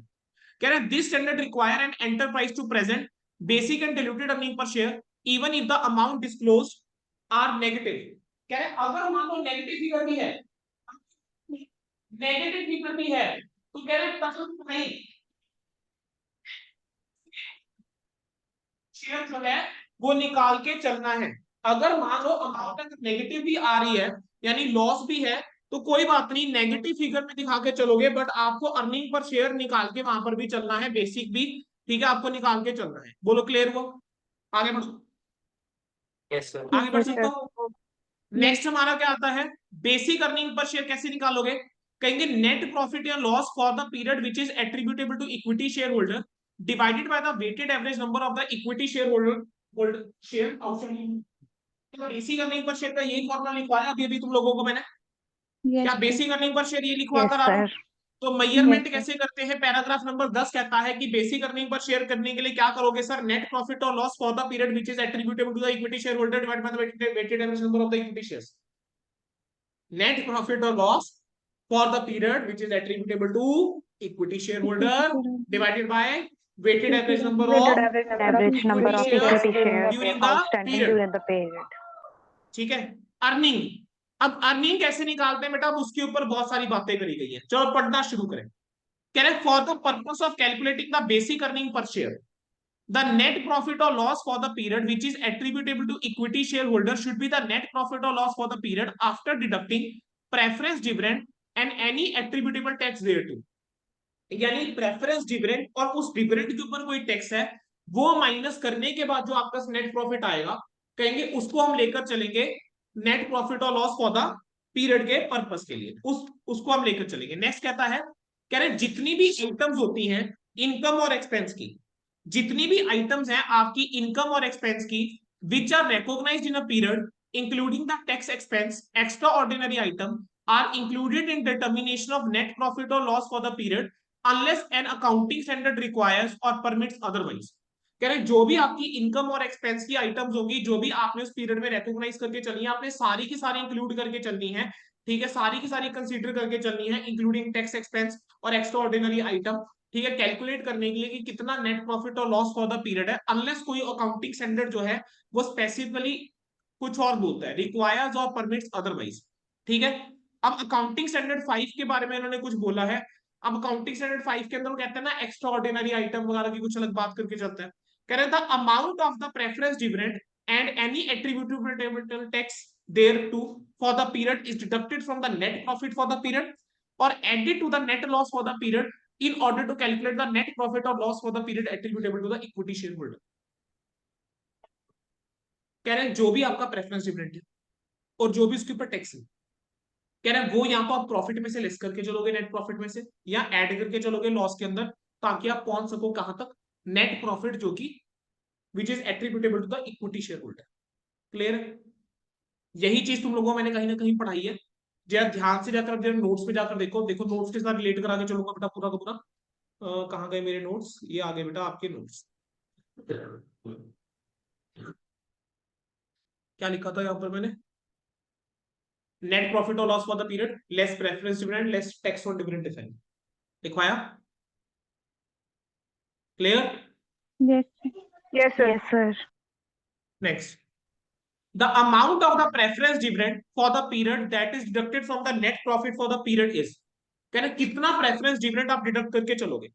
चलो पढ़ना शुरू करते हैं सर, स्लो पढ़ेंगे। The amount of any preference dividend on the non cumulative preference shares provided for in respect of the period. ठीक है, कितना डिविडेंड आप माइनस करके चलोगे, डिडक्ट करके चलोगे नेट प्रॉफिट से। The amount of the net profit net the amount of any preference dividend or non-cumulative preference shares provided for in the period।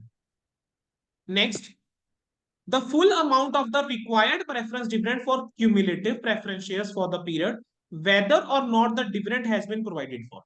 यानी इसका मतलब ये हो गया कि अगर हमने डिविडेंड डिक्लेयर करा है तभी मैं नॉन क्यूमुलेटिव प्रेफरेंस शेयर का डिविडेंड माइनस करके चलूंगा। ठीक है, और जो फुल अमाउंट मुझे लेकर चलना है क्यूमुलेटिव प्रेफरेंस शेयर्स के लिए, चाहे मैंने डिविडेंड डिक्लेयर करा है या नहीं करा है, चाहे मैंने डिविडेंड डिक्लेयर करा है या नहीं करा है, मुझे डिविडेंड माइनस करना ही करना है क्यूमुलेटिव प्रेफरेंस का। The amount of the preference dividend for the period does not include the amount of any preference dividend for cumulative preference shares paid or declared during the current period in respect of the previous period।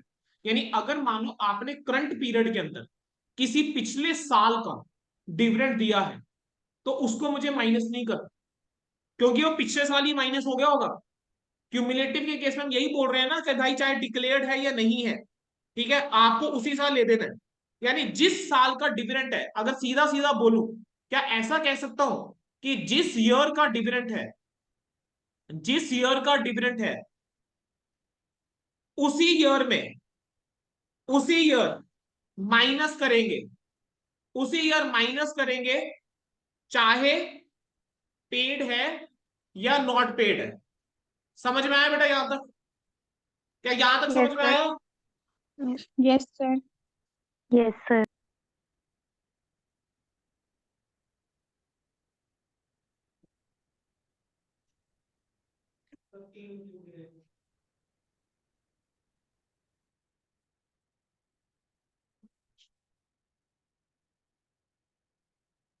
बोलो बेटा clear हुआ? यहां तक clear हुआ सभी को? कह रहे if an enterprise has more than one class of equity shares then net profit for or loss for the period is apportioned over different classes of shares in accordance with the dividend right। ठीक है, practical question है, समझ आओगे ये 14 paragraph में क्या लिखा हुआ है। कह रहे हैं अगर एक से ज्यादा क्लास ऑफ इक्विटी शेयर है हमारे पास, तो कह रहे हैं जो भी नेट प्रॉफिट है या लॉस है उसको मैं प्रोशन करके चलेंगे डिफरेंट क्लासेस में according to the dividend right. ये क्वेश्चन के साथ बेटा समझ में आ जाएगा, डोंट वरी। अब उसका पर शेयर बेसिक के ऊपर बात करके चल रहे हैं। ठीक है बेटा, अब यहां पर मेरा शुरू होता है काम weighted average number of equity share आप लोगों को सिखाने। ठीक है, जैसे जैसे बेटा वो आता जाएगा ना चीजें, हम पढ़ते जाएंगे। यहां से बहुत स्लो, सीधा बोल देता हूं, कंसेप्ट ध्यान से समझ लेना। रिपीट करने को कहोगे 2 बार, 3 बार, 4 बार, 5 बार, 10 बार, कोई दिक्कत नहीं है, रिपीट होगा क्लास के अंदर कंसेप्ट। कोशिश करना समझ क्लास में ही आ जाए, और अभी के अभी डाउट पूछो अगर कोई आ रहा है, रेदर देन कि बाद में स्टैंडर्ड का डाउट पूछ रहे। ये मैंने अभी बोल दिया, स्लो चलूंगा, नहीं भागूंगा, क्योंकि मुझे पता है अगर तुम लोगों को एक बार कंसेप्ट समझ में आ गया, हमारे क्वेश्चन बड़े जल्दी हो जाएंगे। और मेरा ये स्टैंडर्ड अगर आज खत्म हो जाता है बहुत बढ़िया, अगर आज खत्म नहीं होता मुझे पता है कल मैं ये स्टैंडर्ड खत्म करवानी है तुम लोगों को, चाहे कल फिर हमारी 3 घंटे की क्लास हो, 3.5 घंटे की क्लास हो, कल ये स्टैंडर्ड हम खत्म कर दें। For the purpose of calculating the basic earning per share, the number of equity share should be the weighted average number of equity share outstanding during the period। कह रहे हैं अगर आपको बेसिक अर्निंग पर शेयर निकाल के चलना है, तो नंबर ऑफ इक्विटी शेयर्स कितने होने चाहिए, जो भी आपकी weighted average number of equity share outstanding है during the period. The weighted average number of equity share which is outstanding during the period reflects the fact that the amount of the shareholder capital may have varied during the period as a result of a larger or lesser number of share outstanding at any point of time। Simple सी line है, समझने की कोशिश करो। कह रहे weighted average number of shares जो है ना, वो ये इस फैक्ट को रिफ्लेक्ट करती है कि जो आपकी शेयर कैपिटल की अमाउंट है वो वेरी कर सकती है during the year. It can be larger, it can be lesser. Example दो, सर मेरे पास साल के बिगिनिंग में, ईयर के बिगिनिंग में 1 लाख शेयर थे इक्विटी। मैंने क्या करा ड्यूरिंग द ईयर, मैंने ड्यूरिंग द ईयर 50,000 शेयर और इशू कर दिए। क्या अब जिस दिन मैंने इशू करे होंगे, क्या उस दिन मेरे पास 1.5 लाख शेयर हो गए? Yes sir. मैंने क्या करा, आगे जाके बेटा मान लेते हैं कि 25,000 शेयर्स जो है वो बाईबैक कर लिए। 25,000 शेयर्स बाईबैक कर लिए। अगर 25,000 शेयर्स बाईबैक कर लिए तो क्या मेरे पास अब शेयर जो है वो 1,25,000 रह गए? साल के एंड में क्या मेरे पास 1,25,000 शेयर हैं? लेकिन क्या ड्यूरिंग द ईयर वो सिचुएशन भी आ रही है जब मेरे पास 1 लाख शेयर्स भी हैं? ड्यूरिंग द मतलब इस टाइम पीरियड में मेरे पास सिर्फ 1 लाख शेयर्स हैं, इस टाइम पीरियड में मेरे पास 1.5 लाख शेयर्स हैं, और इस टाइम पीरियड में मेरे पास 1,25,000 शेयर्स हैं। तो समझ में आ रहा है that why we are taking into consideration the time factor. मैं Yes, सीधा sir. यहाँ पर 1,25,000 या 1 लाख क्यों नहीं ले सकता? क्योंकि मेरे पास जो number of equity share outstanding है at the beginning of the period, उसके अंदर कुछ ना कुछ एडजस्टमेंट हुई है। हमने ड्यूरिंग द ईयर क्या करे हैं, नंबर ऑफ शेयर्स कुछ बॉट बैक करे हैं या हमने इशू करे हैं, बेटा उनको मल्टीप्लाई करते हैं टाइम वेटिंग फैक्टर से, टाइम वेट से मल्टीप्लाई करके चलेंगे। अब टाइम वेटिंग फैक्टर क्या है? The number of days for which the specific shares are outstanding as a proportion of total number of days in a period. कि उतने shares कितने टाइम पीरियड के लिए आउटस्टैंडिंग थे in proportion to the total number of shares. जो हमारे total number of shares हैं उस रिगार्ड में कितने आउटस्टैंडिंग थे। एक रीजनेबल अप्रोक्सीमेशन जो है वो करी जाती है सर्कमस्टांसेस के अंदर। अब इन्होंने आपको एक इलस्ट्रेशन 1 गिव दिया है कंप्यूट करने के लिए weighted average number of outstanding shares within the bare text only. तो मैं सीधा आपको बेयर टेक्स्ट में ले जाता हूं, ठीक है, इलस्ट्रेशन 1 पे ले जाता हूं। आ जाओ बेटा जरा इलस्ट्रेशन नंबर 1 की तरफ। इलस्ट्रेशन नंबर 1 पे आ जाए सारे बच्चे, आ गए? क्या Yes, सारे बच्चे sir. इलस्ट्रेशन नंबर 1 पे आ गए? अब देखो, पता कितनी अच्छी चीज हो गई है। अगर आप लोगों ने ये इलस्ट्रेशन समझ लिया अच्छे से, एक काम करना, सबके पास बुक है इस टाइम पे? मॉड्यूल 2 पढ़ा Yes, है ना sir. सबके पास? जरा पेज Yes, नंबर sir. 4.96 पे आओ बटो बच्चों, पेज नंबर 4.96, पेज नंबर 4.96 आ गए? जरा चेक करना, जो यहां पर लिखा हुआ है इलस्ट्रेशन नंबर 1 में, क्या वही लिखा हुआ है वहां पर? Same question? समझ Yes, में sir. आया कि ये वाला एएस में कैसे कह रहा हूं कि बेटा जल्दी हो सकता है? क्योंकि अगर तुमने ये इलस्ट्रेशन समझ लिया तो मुझे इलस्ट्रेशन नंबर 1 आपको बुक से करवाने की जरूरत है ही नहीं। डिट्टो सेम है, बेयर टेक्स्ट का ही इलस्ट्रेशन वहां जाके चिपका रखा है, बेयर टेक्स्ट का ही इलस्ट्रेशन वहां जाके चिपका रखा है। चलो आगे आओ सर, इलस्ट्रेशन नंबर 2 देखो जरा, बेयर टेक्स्ट का इलस्ट्रेशन नंबर 2 देखो, और जरा पेज नंबर 4.97 पे आ जाओ। क्या वहां पर आपका सेम इलस्ट्रेशन है? सेम है? इलस्ट्रेशन नंबर 3 Yes, पे आ sir. जाओ सर, क्या Yes. इलस्ट्रेशन नंबर 3 सेम है? इलस्ट्रेशन नंबर 4 पे आ जाओ। मैं आपको कह रहा हूं बेटा कि ये वाला स्टैंडर्ड जो है बड़ा आसान है। अगर हमने इसको समझ लिया, बेयर टेक्स्ट ढंग से पढ़ लिया, मैं क्यों पढ़ाता हूं बेयर टेक्स्ट से, अब समझ में आया? क्यों डिटेलिंग में जाता हूं, समझ में आया? अरे भाई ये कर लिया तो बुक करने की जरूरत ही नहीं पड़ रही भाई। मतलब ये वाला तो स्टैंडर्ड ऐसा हो गया कि अगर आपने बेयर टेक्स्ट कवर कर लिया अच्छे से, तो मैं अगर बुक से कुछ ना भी पढ़ूं तब भी मेरा काम चल रहा है। इलस्ट्रेशन नंबर 4 चेक कर लो, 11 लाख 15 लाख वही वाला क्वेश्चन है। Yes, match? sir. चलो जी। अरे सर हमें नहीं विश्वास सर, ऐसा कैसे हो सकता है? चलो इलस्ट्रेशन नंबर 5 पे आ जाओ, कोई बात नहीं। इलस्ट्रेशन नंबर 5 देखना और अपनी बुक का इलस्ट्रेशन नंबर 5 देखना। Same. Illustration Yes, number 6 sir. और आपकी बुक का illustration number 6 same. Illustration number 7 ये अलग है बस, ये अलग है। ये एक इलस्ट्रेशन है जो शायद आपकी बुक के अंदर नहीं है, ठीक है? ये एक इलस्ट्रेशन है बेटा जो आपकी बुक के अंदर नहीं है, बस। मतलब 6 इलस्ट्रेशन तुम्हारे यहीं पे कवर हो गए। उसके बाद अगर तुम देखोगे तो तुम्हारी बुक में प्रैक्टिकल क्वेश्चन कितने हैं सर? 9, 10, 11 एंड 12।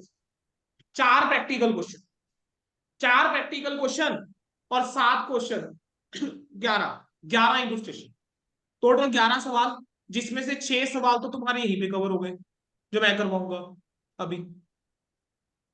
करूं शुरू? चलो इलस्ट्रेशन 1 पे आओ। अब एक काम करना तुम लोग।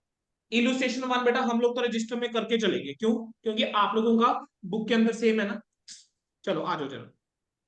तो यहां पर मैं एक और फाइल क्रिएट कर लेता हूं, ICI accounting standard 20 ICI questions.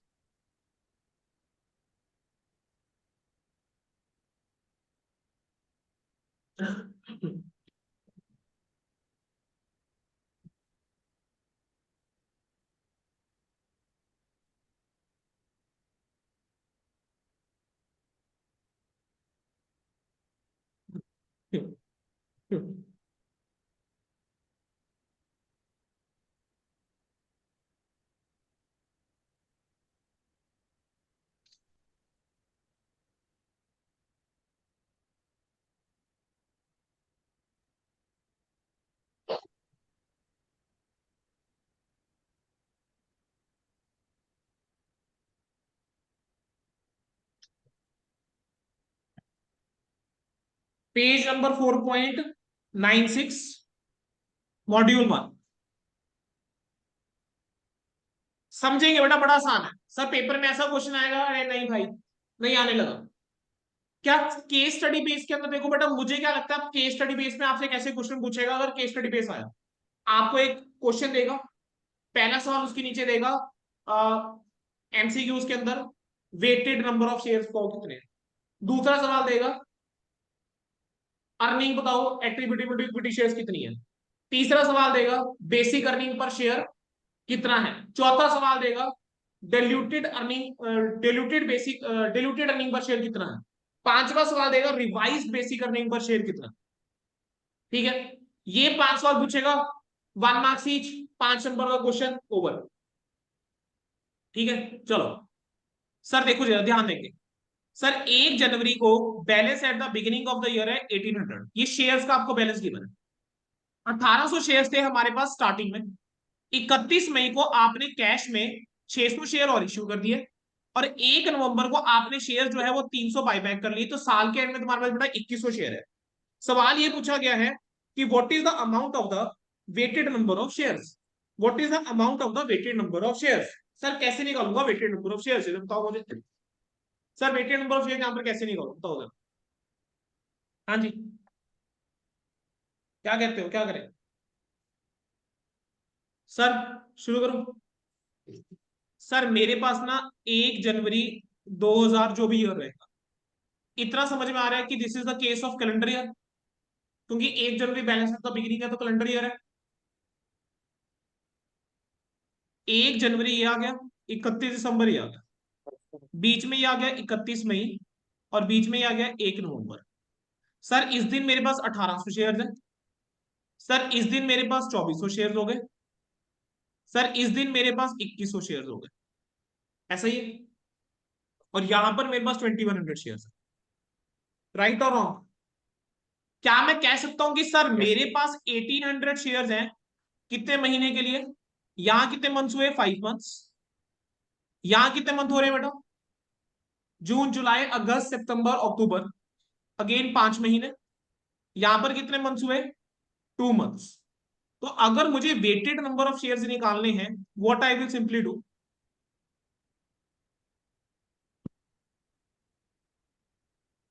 Weighted number of shares is equal to 1800 shares multiply by 5/12, ठीक है, plus 2400 shares multiply by 5/12, plus 2100 shares multiply by 2/12। समझ में आया क्या किया मैंने? Yes, sir. 1800 शेयर 5 महीने थे बच्चों। 1800 शेयर बेटा 5 महीने थे। 2400 शेयर जो है वो कितने टाइम थे? 2400 शेयर बेटा कितने टाइम थे? 5 महीने 5 महीने। और 2100 शेयर कितने टाइम थे? 2 महीने 2 महीने। 2100 शेयर कितने टाइम थे? 2 महीने। जरा मल्टीप्लाई करो, 1800 इंटू 5/12 कितना आता है? 750। 750 2400 इंटू 5/12 कितना आएगा? 1000। और 1000 2100 इंटू 2/12 कितना आता है? 250। मल्टीप्लाई करोगे, टोटल टोटल करोगे, क्या 2100 शेयर आ रहे हैं? Yes, sir. बेटा this is my weighted number of shares. यानी अगर मुझे यहाँ पर बेसिक अर्निंग पर शेयर निकालना होगा, what I will simply do, I will divide basic earning attributable to equity share holder by 2100 shares, और मेरा क्वेश्चन हो जाएगा, खत्म होगा बेटा क्वेश्चन। सर उधर 350 है, लास्ट में 250 नहीं। 350 है, सॉरी 350। 2100 आ रहा है टोटल, टोटल तो ठीक लिखा है मैंने।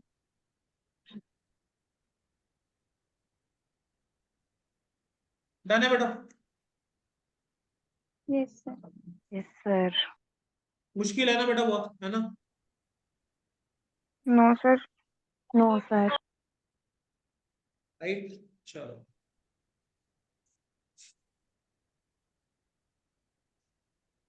प्रेजेंटेशन सर मुझे ऐसे नहीं करनी, तो कैसे कर सकते हो? अरे कुछ नहीं, कॉलम नंबर फॉर्म में कर दो, क्या ही दिक्कत है? चाहे ऐसे लिख दो, चाहे ऐसे लिख दो। 1800 मल्टीप्लाई बाय 5/12, 2400 मल्टीप्लाई बाय 5/12, और 2100 मल्टीप्लाई बाय 2/12। चाहे इस तरीके से कर दो, कोई फर्क नहीं है बेटा।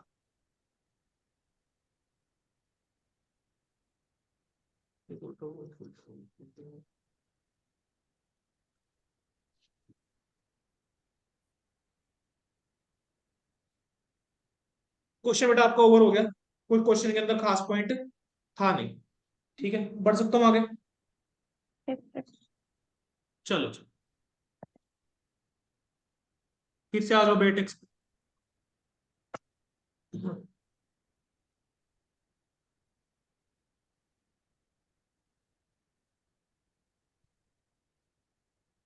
चलो, अब बेटा हमने इस वाले क्वेश्चन के अंदर, अगर तुमने ध्यान दिया हो ना, हमने एक चीज कहीं ना कहीं सीख ली। क्या सीखा? कितने टाइम से मल्टीप्लाई। आपने जो शेयर्स नए इशू करे थे वो मई में करे थे, 5 महीने आपके कितने शेयर्स रहे, तो 5/12 किया। तो बेटा अब यही चीज वो यहां पर सिखा रहा है अगले पैराग्राफ के अंदर, यानी पैराग्राफ नंबर 17 में। अब पैराग्राफ नंबर 17 को एक बार पढ़ लो, जितना समझ में आएगा बहुत बढ़िया, जो चीज नहीं समझ आएगी डोंट वरी, हमने एग्जांपल्स करने हैं, वहां पर आपकी क्लैरिटी और हो जाएगी, वहां पर आपकी क्लैरिटी बेटा और हो जाएगी, ठीक है जी? क्लियर है? क्या कहता है? in cases, in most cases, the shares are included in the weighted average number of shares from the date consideration is receivable. कह रहे ज्यादातर केसेस के अंदर क्या होगा कि जो शेयर्स इंक्लूड करे जाते हैं ना weighted average number of shares के अंदर, वो उस दिन से करे जाएंगे जिस दिन कंसिडरेशन जो है यानी पैसा जो है वो रिसीवेबल है। जिस दिन भी कंसिडरेशन जो है बेटा वो क्या है, रिसीवेबल है। अब इसके अंदर पहला पॉइंट गिवन है कि इक्विटी शेयर जो आपने इश्यू करे हैं फॉर एक्सचेंज फॉर कैश, उसको आप इंक्लूड करके चलोगे जब कैश रिसीवेबल है। यानी अगर मान लो मैं 31 अक्टूबर को अगर मैं इश्यू कर रहा हूं शेयर्स और फाइनेंशियल ईयर है, तो 31 अक्टूबर से कितना टाइम हुआ, 31 मार्च तक 5 महीने, तो 5 इंटू 12 मेरा क्या बन जाएगा, फैक्टर बन जाएगा। यानी जो भी मैंने यहाँ पे शेयर्स करे हैं उनको मैं 31 अक्टूबर से इंक्लूड करूंगा for calculation of weighted average number of shares. बोलो समझ में आया, क्या समझ में आया? Yes, sir. Next, equity shares issued as a result of conversion of debt equity instrument to equity shares are included on the date of conversion। Sir ये point क्या है समझेंगे अब। कहने जो आपके इक्विटी शेयर्स होते हैं जो कि कन्वर्टेबल इक्विटी शेयर्स होते हैं, बेटा कई बार ऐसा नहीं होता कि कन्वर्टेबल डिबेंचर्स होते हैं, कई बार ऐसा नहीं होता कि कन्वर्टेबल डिबेंचर्स होते हैं ना। अब कन्वर्टेबल डिबेंचर्स के केस में क्या करेंगे, आप उनको कन्वर्ट कर सकते हो, ठीक है, आप उनको क्या कर सकते हो, कन्वर्ट कर सकते हो किसमें, इक्विटी शेयर्स में। From date to debentures to equity. तो जिस दिन आप कन्वर्ट कर सकते हो उस दिन से हम इंक्लूड से करके time चलेंगे as of the date of conversion, यानी डेट ऑफ कन्वर्जन पे हम इंक्लूड करके चलेंगे। Equity shares which are issued in lieu of the interest or principal or other financial instrument as included as of the date of interest ceases to accrue। अब समझो ये क्या चीज है। सर बेशक मैंने ऊपर अभी आपको फाइनेंशियल इंस्ट्रूमेंट नहीं पढ़ा है, कोई दिक्कत की बात नहीं है। आप इसको ऐसे समझो, बेटा मैंने क्या लिया हुआ है, कोई लोन ले, मैंने क्या ले रखा है, कोई लाइबिलिटी थी, मैंने क्या लिया हुआ था, कोई लोन ले रखा था। अब उस लोन के ऊपर मुझे इंटरेस्ट पड़ रहा होगा, उस लोन के ऊपर मुझे क्या पड़ रहा होगा, इंटरेस्ट पड़ रहा होगा, ठीक है। अब मैंने क्या करा, इन ल्यू ऑफ द प्रिंसिपल जो मुझे पे ऑफ करना था, या इन ल्यू ऑफ इंटरेस्ट मुझे जो पे ऑफ करना था, लोन का प्रिंसिपल अमाउंट पे करना था या लोन का इंटरेस्ट अमाउंट मुझे जो पे करना था, मैंने क्या करा, उसके बदले में मैंने क्या कर दिया, शेयर्स इशू कर दी, मैंने शेयर्स इशू कर दी। तो जिस दिन मेरे को इंटरेस्ट पड़ना बंद हो जाएगा ना, इंटरेस्ट क्या हो जाएगा, सीज टू एक्रू हो जाएगा, यानी अब मेरे को इंटरेस्ट नहीं लगेगा, तो मैंने उस दिन क्या करके चलेंगे, हम इंक्लूड करके चलेंगे उसको किसके अंदर, वेटेड एवरेज के अंदर। हम उसको उस दिन इंक्लूड करके चलेंगे किसके अंदर बेटा, वेटेड एवरेज के अंदर। अगला पॉइंट सिमिलर ही है, डी पॉइंट, किसी लाइबिलिटी को पे ऑफ करने के लिए आपने क्या करा, इंक्लूड करा, शेयर इशू कर दिए, तो जिस दिन सेटलमेंट हुई है, इफेक्टिव हुई है, उस दिन से आप लेकर चलोगे। कोई क्रेडिटर्स थे बेटा, मैंने क्रेडिटर्स को बोला कि भाई मैं तुम्हें ना शेयर इशू कर देता हूं, तो जिस दिन बेटा वो मेरी लाइबिलिटी जो है वो सेटल हुई है, वो सेटलमेंट की जो इफेक्टिव डेट है, उस दिन से बेटा हम क्या करके चलेंगे, शेयर्स को इंक्लूड करके चलेंगे। उस दिन से बेटा हम क्या करके चलेंगे, शेयर्स को इंक्लूड करके चलेंगे। बोलो समझ में आता,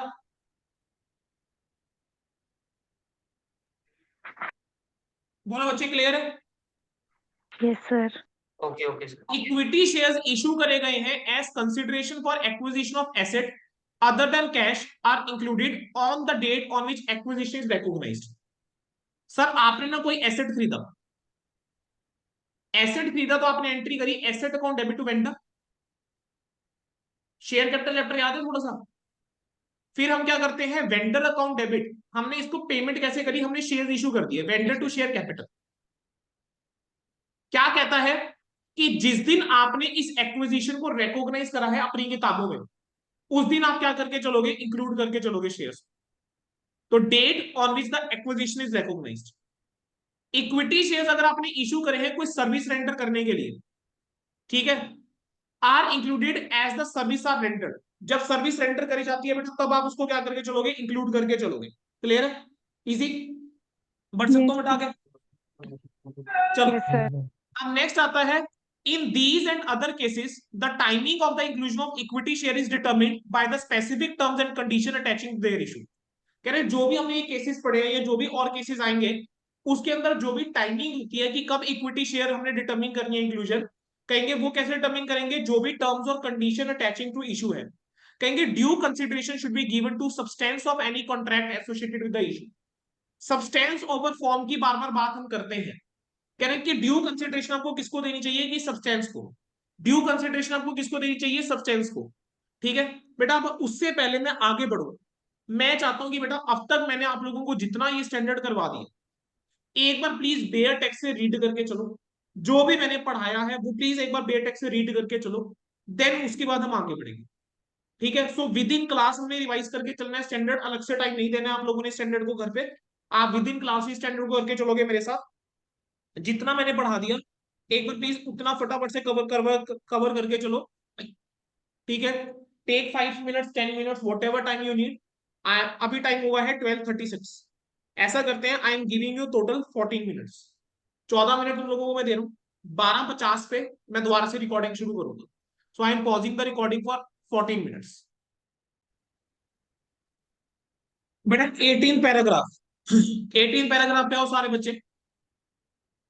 Equity shares issued as a part of the consideration in amalgamation in nature of purchase are included in the weighted average number of shares as of the date of acquisition. कह रहे हैं कि अगर amalgamation in the nature of purchase है ना बेटा, तो जो इक्विटी शेयर्स हैं जो भी इशू करे गए हैं as a part of consideration, कहेंगे उनको आप इंक्लूड करके चलोगे वेटेड एवरेज में किस दिन से, जिस दिन एक्विजिशन हुई है। क्योंकि जो ट्रांसफरी कंपनी होती है वो इनकॉर्पोरेट करती है ट्रांसफर कंपनी के रिजल्ट अपने statement of P and L के अंदर डेट ऑफ एक्विजिशन से। लेकिन अगर इक्विटी शेयर इशू करे गए हैं during the reporting period as a part of consideration in nature of merger, अगर amalgamation in nature of merger है, तो कह रहे हैं ऐसे केस में आपको जो भी शेयर इशू करे गए हैं वो आपको इनकॉर्पोरेट करने चाहिए, इंक्लूड करने चाहिए calculation of weighted average number of shares के अंदर from the beginning of the reporting period. Because जो फाइनेंशियल स्टेटमेंट होती है कंबाइंड एंटरप्राइज की, वो ऐसे प्रिपेयर करी जाती है कि जैसे वो जो कंबाइंड एंटिटी है वो स्टार्टिंग से ही थी।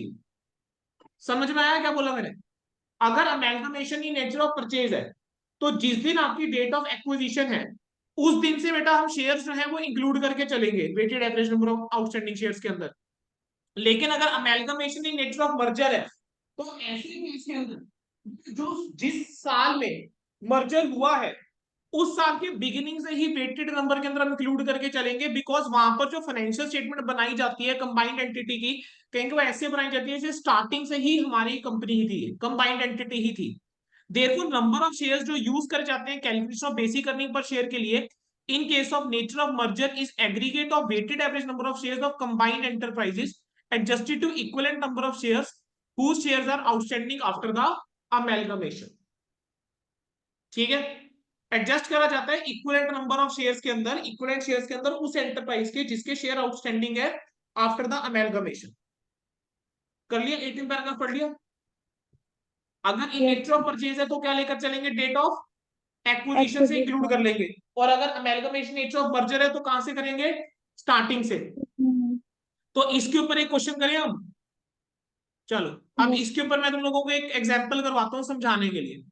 बेटा जो मैंने क्लास एग्जांपल लिखवाया जरा उसी में लिख लो, मतलब आगे जाके लिख सकते हो तुम इलस्ट्रेशन नंबर 2। लिखना शुरू करो, illustration number 2।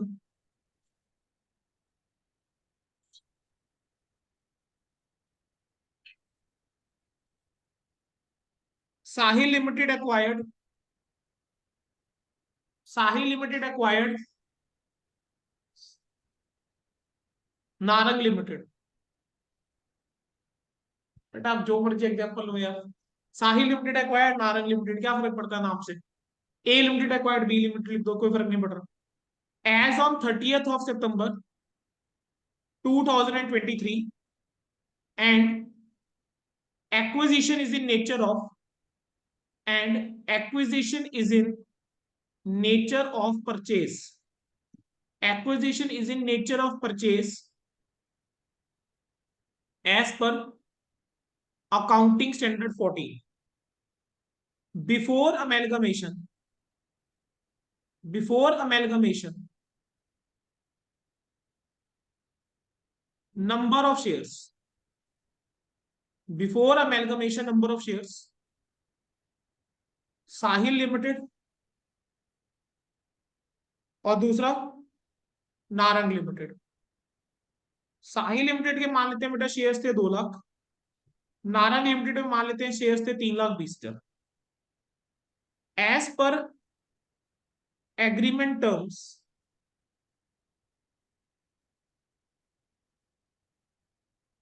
Sahil limited will issue one equity share for every one equity share for every 4 shares of Narang Limited. 4 shares of Narang Limited. Profit of Sahil Limited. Profit of Sahil Limited is rupees 50 lakh.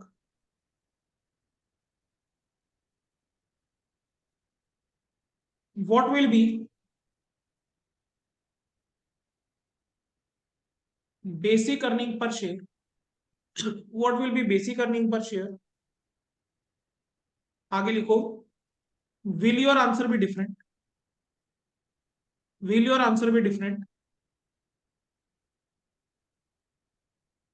If it was case of amalgamation in nature of merger. It was case of amalgamation in nature of merger. Full stop. Try करोगे बेटा पहले आप लोग? हाँ जी, पहले आप लोग try करोगे? चलो पहले आप लोग ट्राई करो, ठीक है?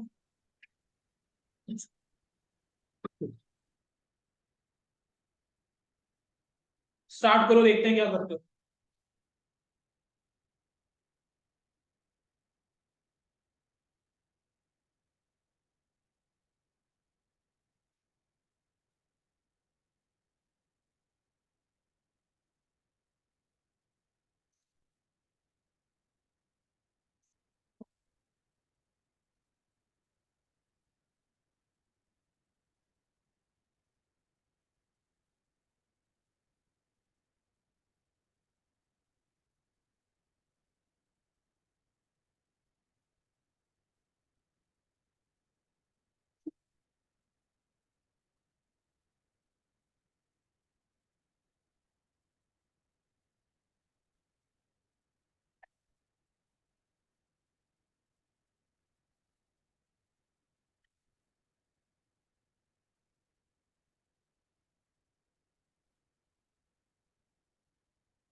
निकालो निकालो, लिख के लिखा है सर ये उसके फाइनेंशियल टेबल रखनी पड़ना. हाँ जी हाँ जी, मंदीप क्या कह रहे हैं? सर फाइनेंशियल ईयर है ना हमारा, कैलेंडर ईयर तो नहीं है?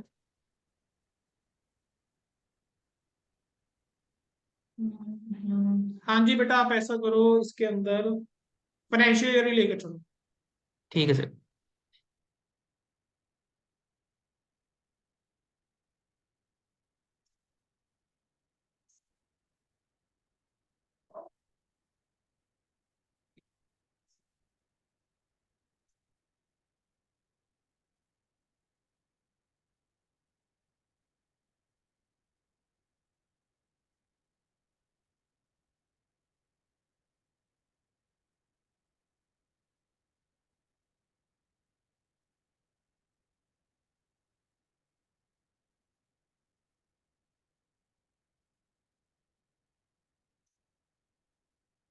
हो गया बच्चों?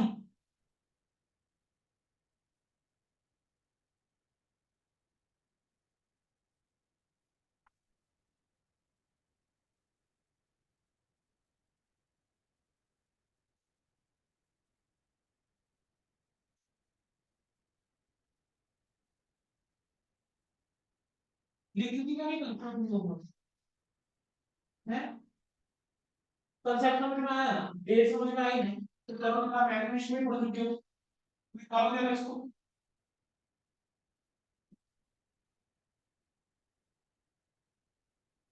बेटा 2 मिनट और वेट करूंगा आंसर्स का, ठीक है, फिर मैं क्वेश्चन करवा दूंगा बेटा।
मनदीप, मुझे लगता है बच्चे आपने लिखने में कुछ गलती करी है, लिखने में बेटा कुछ गलती करी, आंसर्स आपके कहीं ना कहीं करेक्ट है, ठीक है, या उल्टा कर गए। चलो मेरे साथ करेंगे, ऑपोजिट भी हो गया है और उसके अलावा बेटा पॉइंट्स में भी गलती कर दी है, ठीक है। चलो सॉल्यूशन शुरू करें। चलो जी, सिंपल सा सवाल था बेटा, मेरे पास सिर्फ एक ही बच्चे का आंसर आया है। बेटा देखो केस क्या था, amalgamation in nature of purchase, amalgamation in nature of purchase. अगर amalgamation in nature of purchase था ये, तो उस केस में क्या करते सर, यहां पर जो रेलिवेंट डेट रहेगी for inclusion of issued shares, relevant date for inclusion of issue shares, issued shares, वो क्या होनी चाहिए, डेट ऑफ एक्विजिशन। क्या होनी चाहिए बेटा, date of acquisition. And what is the date of acquisition, date of acquisition is 30th of September 2022। अब in the given case, in the given case, अरे 23 ले लो, in the given case number of shares to be issued, कितने share है बेटा जो हम issue करेंगे, 3,20,000 शेयर है, 3,20,000 शेयर है ना नारंग लिमिटेड के, और नारंग लिमिटेड के हर एक 4 शेयर के बदले में हम अपना 1 शेयर देंगे, तो साहिल लिमिटेड का 1 शेयर यानी 80,000 शेयर ऑफ साहिल लिमिटेड। अच्छा अच्छा अच्छा सर, वो 32 लैक्स लगा मेरे को। बेटा 3,20 लिखा है बेटा, ठीक है। वो जीरो में गलती हो गई। बेटा ध्यान रखना है इन चीजों का, क्वेश्चन सही हो के बेटा 0 मार्क्स हो जाएंगे। Weighted average number of shares, weighted average number of shares कितने, अब सर देखो 2 लाख शेयर सर मेरे पास स्टार्टिंग में थे, तो 2 लाख शेयर तो मैं कह सकता हूँ 12 के 12 महीने हैं। देखो अब कैलकुलेशन करने का तरीका देखो मेरा, मैं कह रहा हूं देखो बेटा, यहां पर अगर मैं एक टाइमलाइन बनाऊं, अगर मैं यहाँ पर एक टाइमलाइन सी बना के चलूं तो होगा क्या? सर ये आ गया 1 अप्रैल, ये आ गया 30 सितंबर, ये आ गया 31 मार्च। तो इस दिन 2 लाख शेयर थे सर, इस दिन 80,000 शेयर और आ गए, तो यहाँ पर 2,80,000 शेयर हो गए। यहाँ पर बेसिकली नए शेयर कितने हैं? 80,000। क्या मैं ऐसा कह सकता हूँ कि 2 लाख शेयर तो पूरे 12 महीने हैं? क्या मैं ऐसा भी बोल सकता हूँ कि 2 लाख शेयर जो हैं वो तो पूरे 12 महीने हैं? तो 2 लाख इंटू 12/12, और 80,000 शेयर जो हैं वो सितंबर में आए हैं लास्ट में, तो इन 80,000 शेयर के ऊपर 6/12। सर ऑल्टरनेटिवली मैं इसकी कैलकुलेशन ऐसे भी कर सकता हूँ कि सर 2 लाख शेयर इंटू 6/12 और 2,80,000 शेयर इंटू 6/12, दोनों केस में सेम आंसर आएगा। तो मैंने क्या करा, 2 लाख इंटू 12/12, मैं कह रहा देखो सर 2 लाख शेयर तो हमारे ये हो गए सर, उसके अलावा 80,000 शेयर जो हमने और इशू करे वो 6 महीने रहेंगे, तो 80,000 इंटू 6/12 ये आ गया 40,000 रुपए। तो टोटल शेयर्स कितने हो गए? 2,40,000 shares. Sir alternatively, alternative calculation करके दिखा रहा हूं, alternatively I can say 2 lakh shares multiply by 6/12 plus 2,80,000 shares multiply by 6/12, this will come out to be 1 lakh, this will come out to be 1,40,000। Sir total हमारे पास आ जाएगा 2,40,000 शेयर्स, टोटल हमारे पास आ जाएगा 2,40,000 शेयर्स। खत्म? क्लियर है? अब अगर मुझे यहाँ पर बेसिक अर्निंग पर शेयर बेटा निकालना हो तो बेसिक अर्निंग पर शेयर कैसे निकलेगा? सर 50 लाख रुपए का प्रॉफिट था, earning attributable to equity share holder divided by weighted outstanding shares 2,40,000। 50 lakh को बेटा डिवाइड करोगे 240 से, ही आपका आएगा 20.83 रुपीज, 20.83 पर शेयर बेटा, ये आपके पास आ जाएगा रुपीज 20.83 पर शेयर आपके पास आ जाएगा। ठीक है बेटा, क्लियर है? Yes sir. चलो सर नेक्स्ट हमारे पास क्या होगा?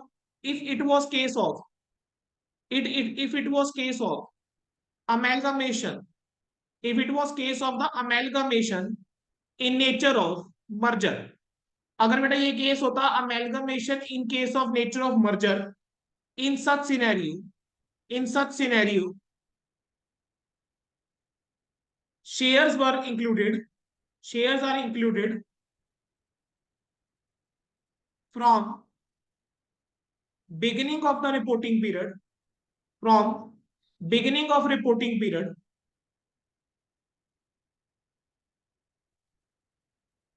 as if combined entity, as if combined entity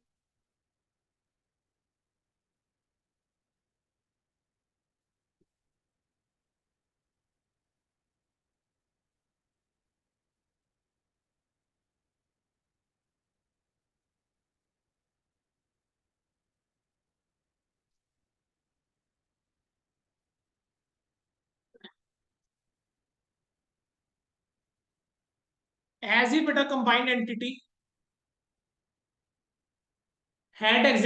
had existed from beginning of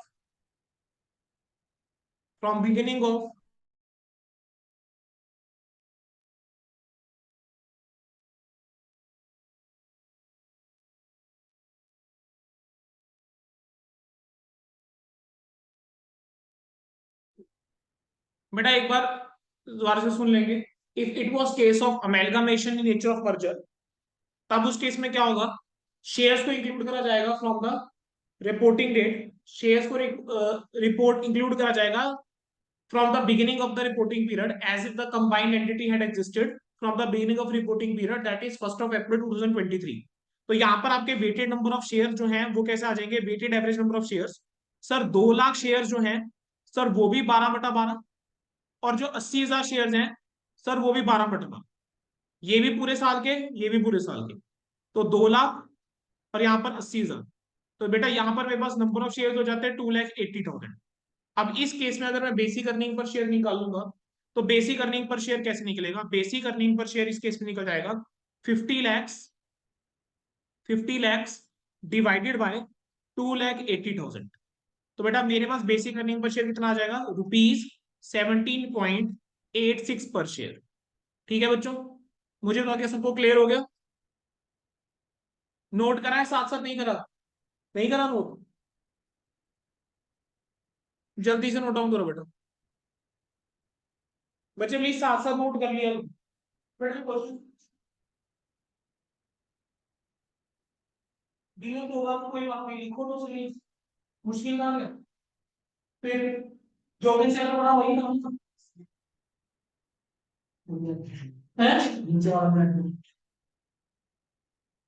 यहाँ पे लिख लिया, जल्दी लिखो। ऑनलाइन वन में भी जो बच्चे बैठे हैं बेटा, जिन्होंने लिख लिया यहाँ तक, वो एक काम करो, बेयर टेक्स्ट का जरा खुद से आगे के एक दो पैराग्राफ रीड करने की कोशिश करो, समझ में आता है?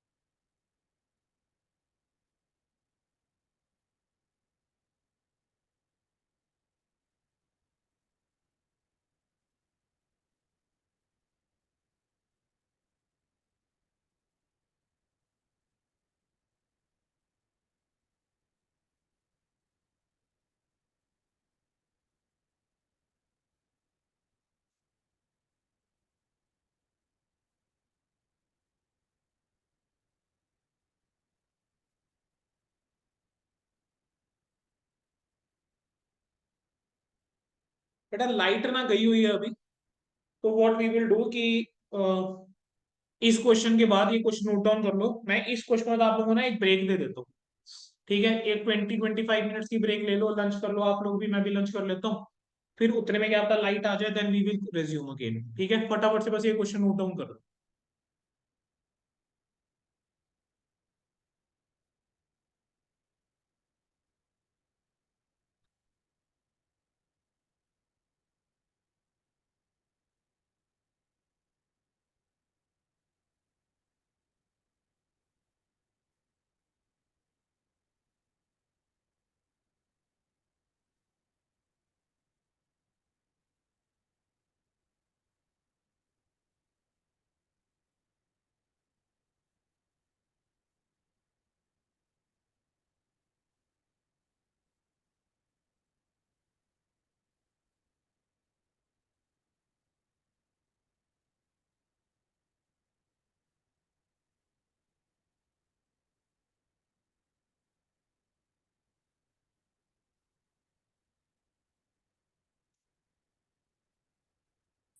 लिख लिया था बेटा?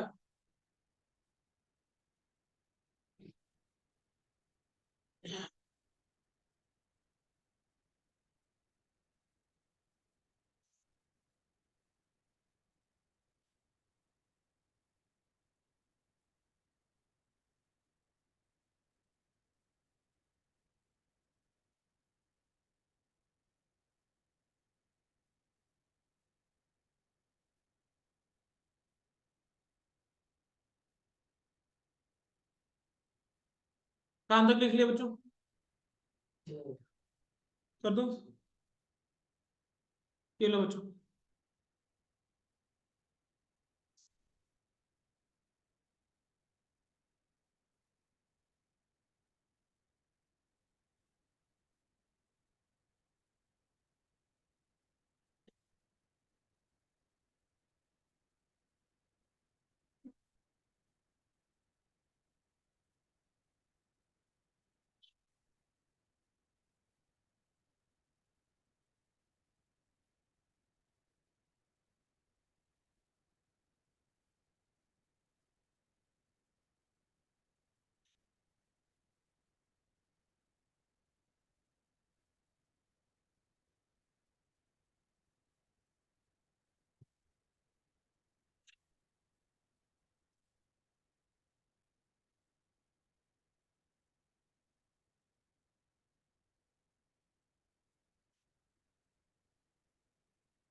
डन? Yes sir. चलो बच्चों, हम ऐसा कर रहे हैं बेटा, मैं आप लोगों को ब्रेक दे रहा हूँ, I am ending the session, नया सेशन स्टार्ट करेंगे हम, ठीक है। लंच कीजिए आराम से, उसके बाद हम लगाएंगे बेटा एटलीस्ट 1.5 आवर हम लगा कर चलेंगे, 1.5 आवर मिनिमम लगाएंगे। उसके बाद अगर तुम लोगों की कैपेसिटी होगी, तुम लोगों को और बैठ सकते हो, तब हम बैठ जाएंगे, ठीक है। अदरवाइज 1.5 आवर लगा के हम सेशन एंड कर देंगे, ठीक है जी। चलो, I am ending this session right.